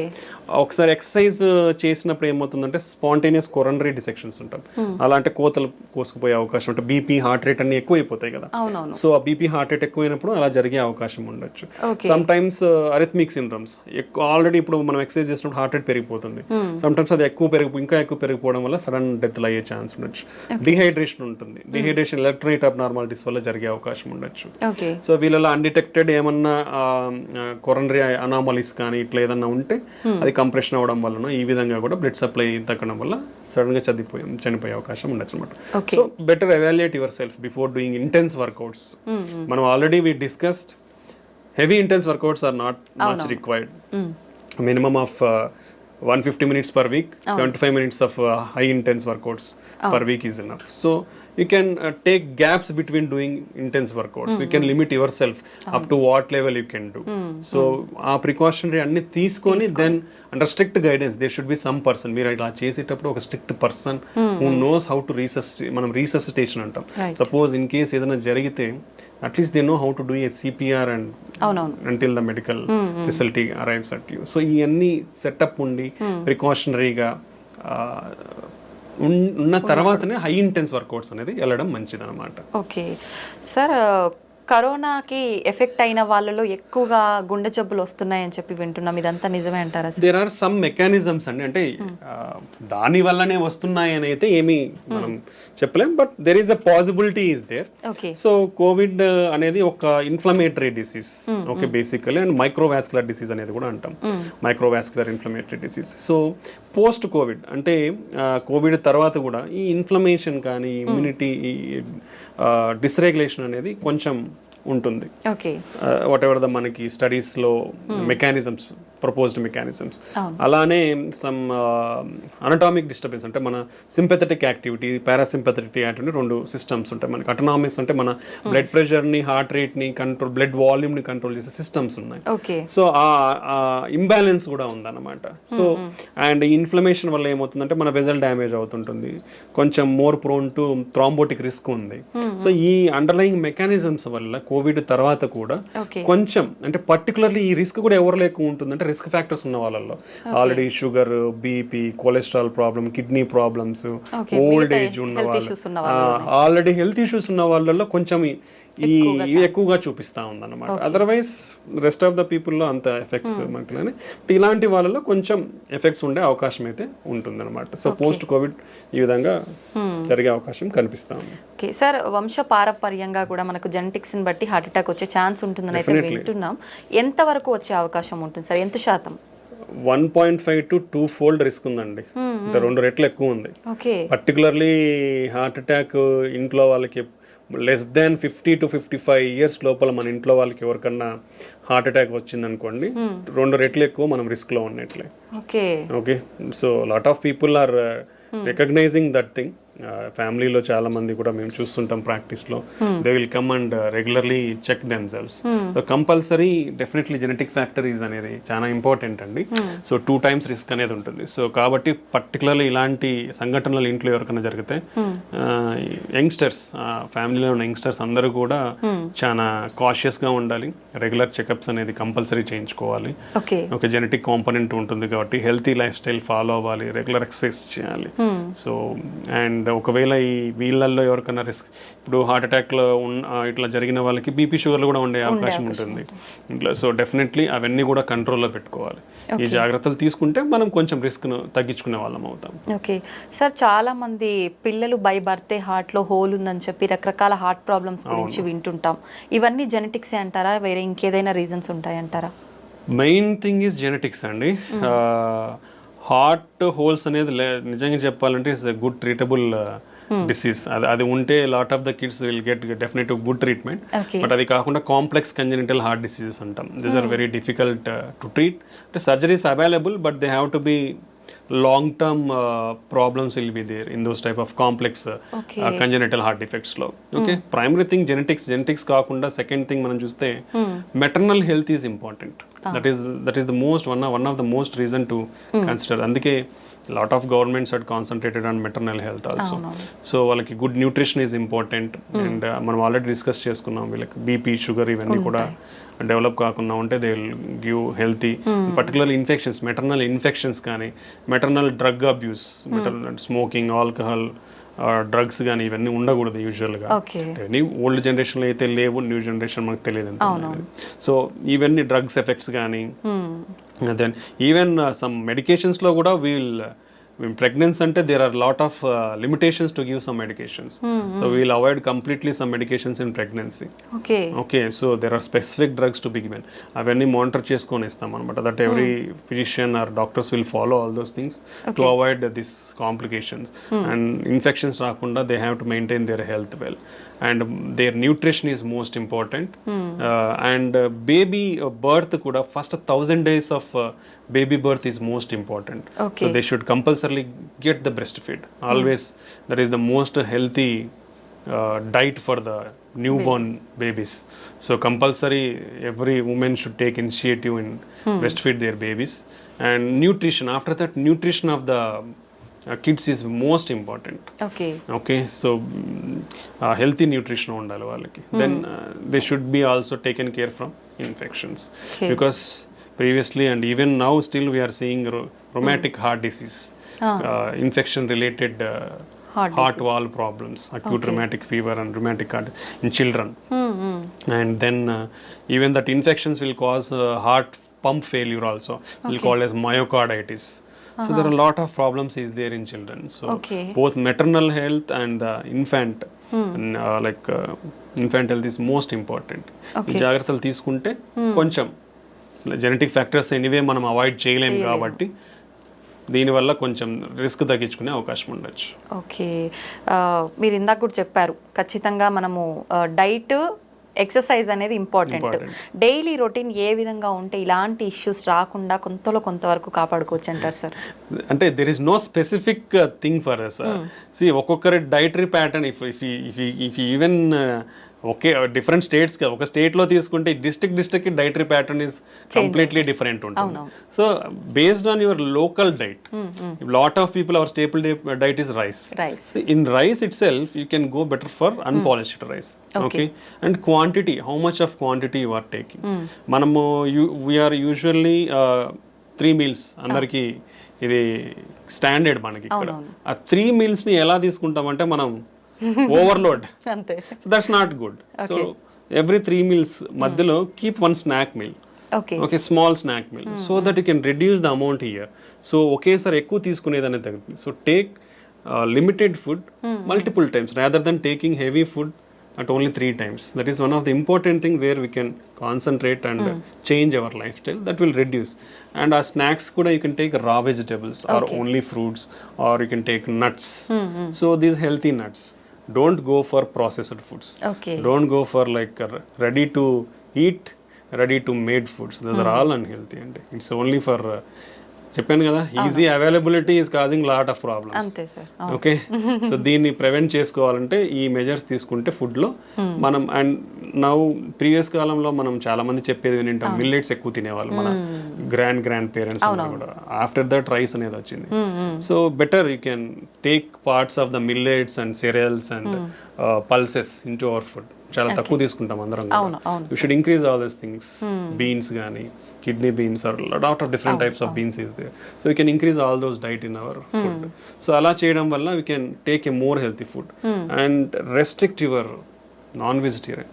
ఇప్పుడు రోజు బిర్యానీలు తినే వాళ్ళు ఎంతమంది ఉన్నారు, వేలల్లో ఉంటారు. So that's not healthy. Okay, so you can reduce your non vegetarian. Previously only weekly once తినేవాళ్ళు. That's good really. Nowadays daily non veg లేనిదే ముద్ద కూడా దిగని వాళ్ళు చాలా మంది ఉంటారు. So that's not a good habit. we already discussed చేప అంటే ఫిష్ కానీ పౌల్ట్రీ కానీ 2 to 3 times. అంటే 2 to 3 times అంటే 3 days కాదండి, 2 to 3 servings. This called 2 to 3 servings per week. Okay, అది important. That is important, not days. 2 to 3 servings per week is okay. Okay, ఈ changes in the diet తీసుకుంటే we'll stay healthy. And exercise definitely at least spare 30 minutes. You do simple walk or brisk walk, or spare 30 minutes for your health. Per day. Okay. At least 6 days a week. Sunday you can enjoy wherever you want. అవును. At least 6 days a week, spare 30 minutes a day. Just if you are not having any equipment or nothing, do normal walk or do small brisk walk. That will maintain you healthy. And if anybody is really interested, average people life style ప్రకారం, ఇప్పుడు అందరున్న life style ప్రకారం ఎన్ని steps నడుస్తున్నారు చెప్పదా? 2000 to 3000 steps కంటే నడవట్లేదండి, ఇంకా తక్కువ నడుస్తున్నారు. That is unhealthy. Minimum to minimum maintain around 5,000 to 6,000 steps per day. If you are really have time, go for at least 10,000 steps per day. That will still have some more benefits. So ivanni kuda important. Exercise is definitely a part and parcel of our this thing. Along with that, you can practice meditation or yoga. Yoga is having a lot of good beneficial effects on the health and mind. So you can do yoga and meditation. So at least ante oka 1 hour, like 30 minutes some exercise, 15 minutes some yoga, 15 minutes some meditation. You'll get that peace of mind and you can reduce your stress levels. You can control అంటే మన risk ఫ్యాక్టర్స్ని control చేసుకోవచ్చు. ఇలా చాలా వాటికి ఉపయోగపడుతుంది అనమాట. Okay, నిజంగా చాలా మంచి వాల్యుబుల్ ఇన్ఫర్మేషన్ అయితే మా ప్రేక్షకుల కోసం ఇచ్చేస్తారు. Thank you very much. Thank you అండి, థ్యాంక్ యూ వెరీ మచ్.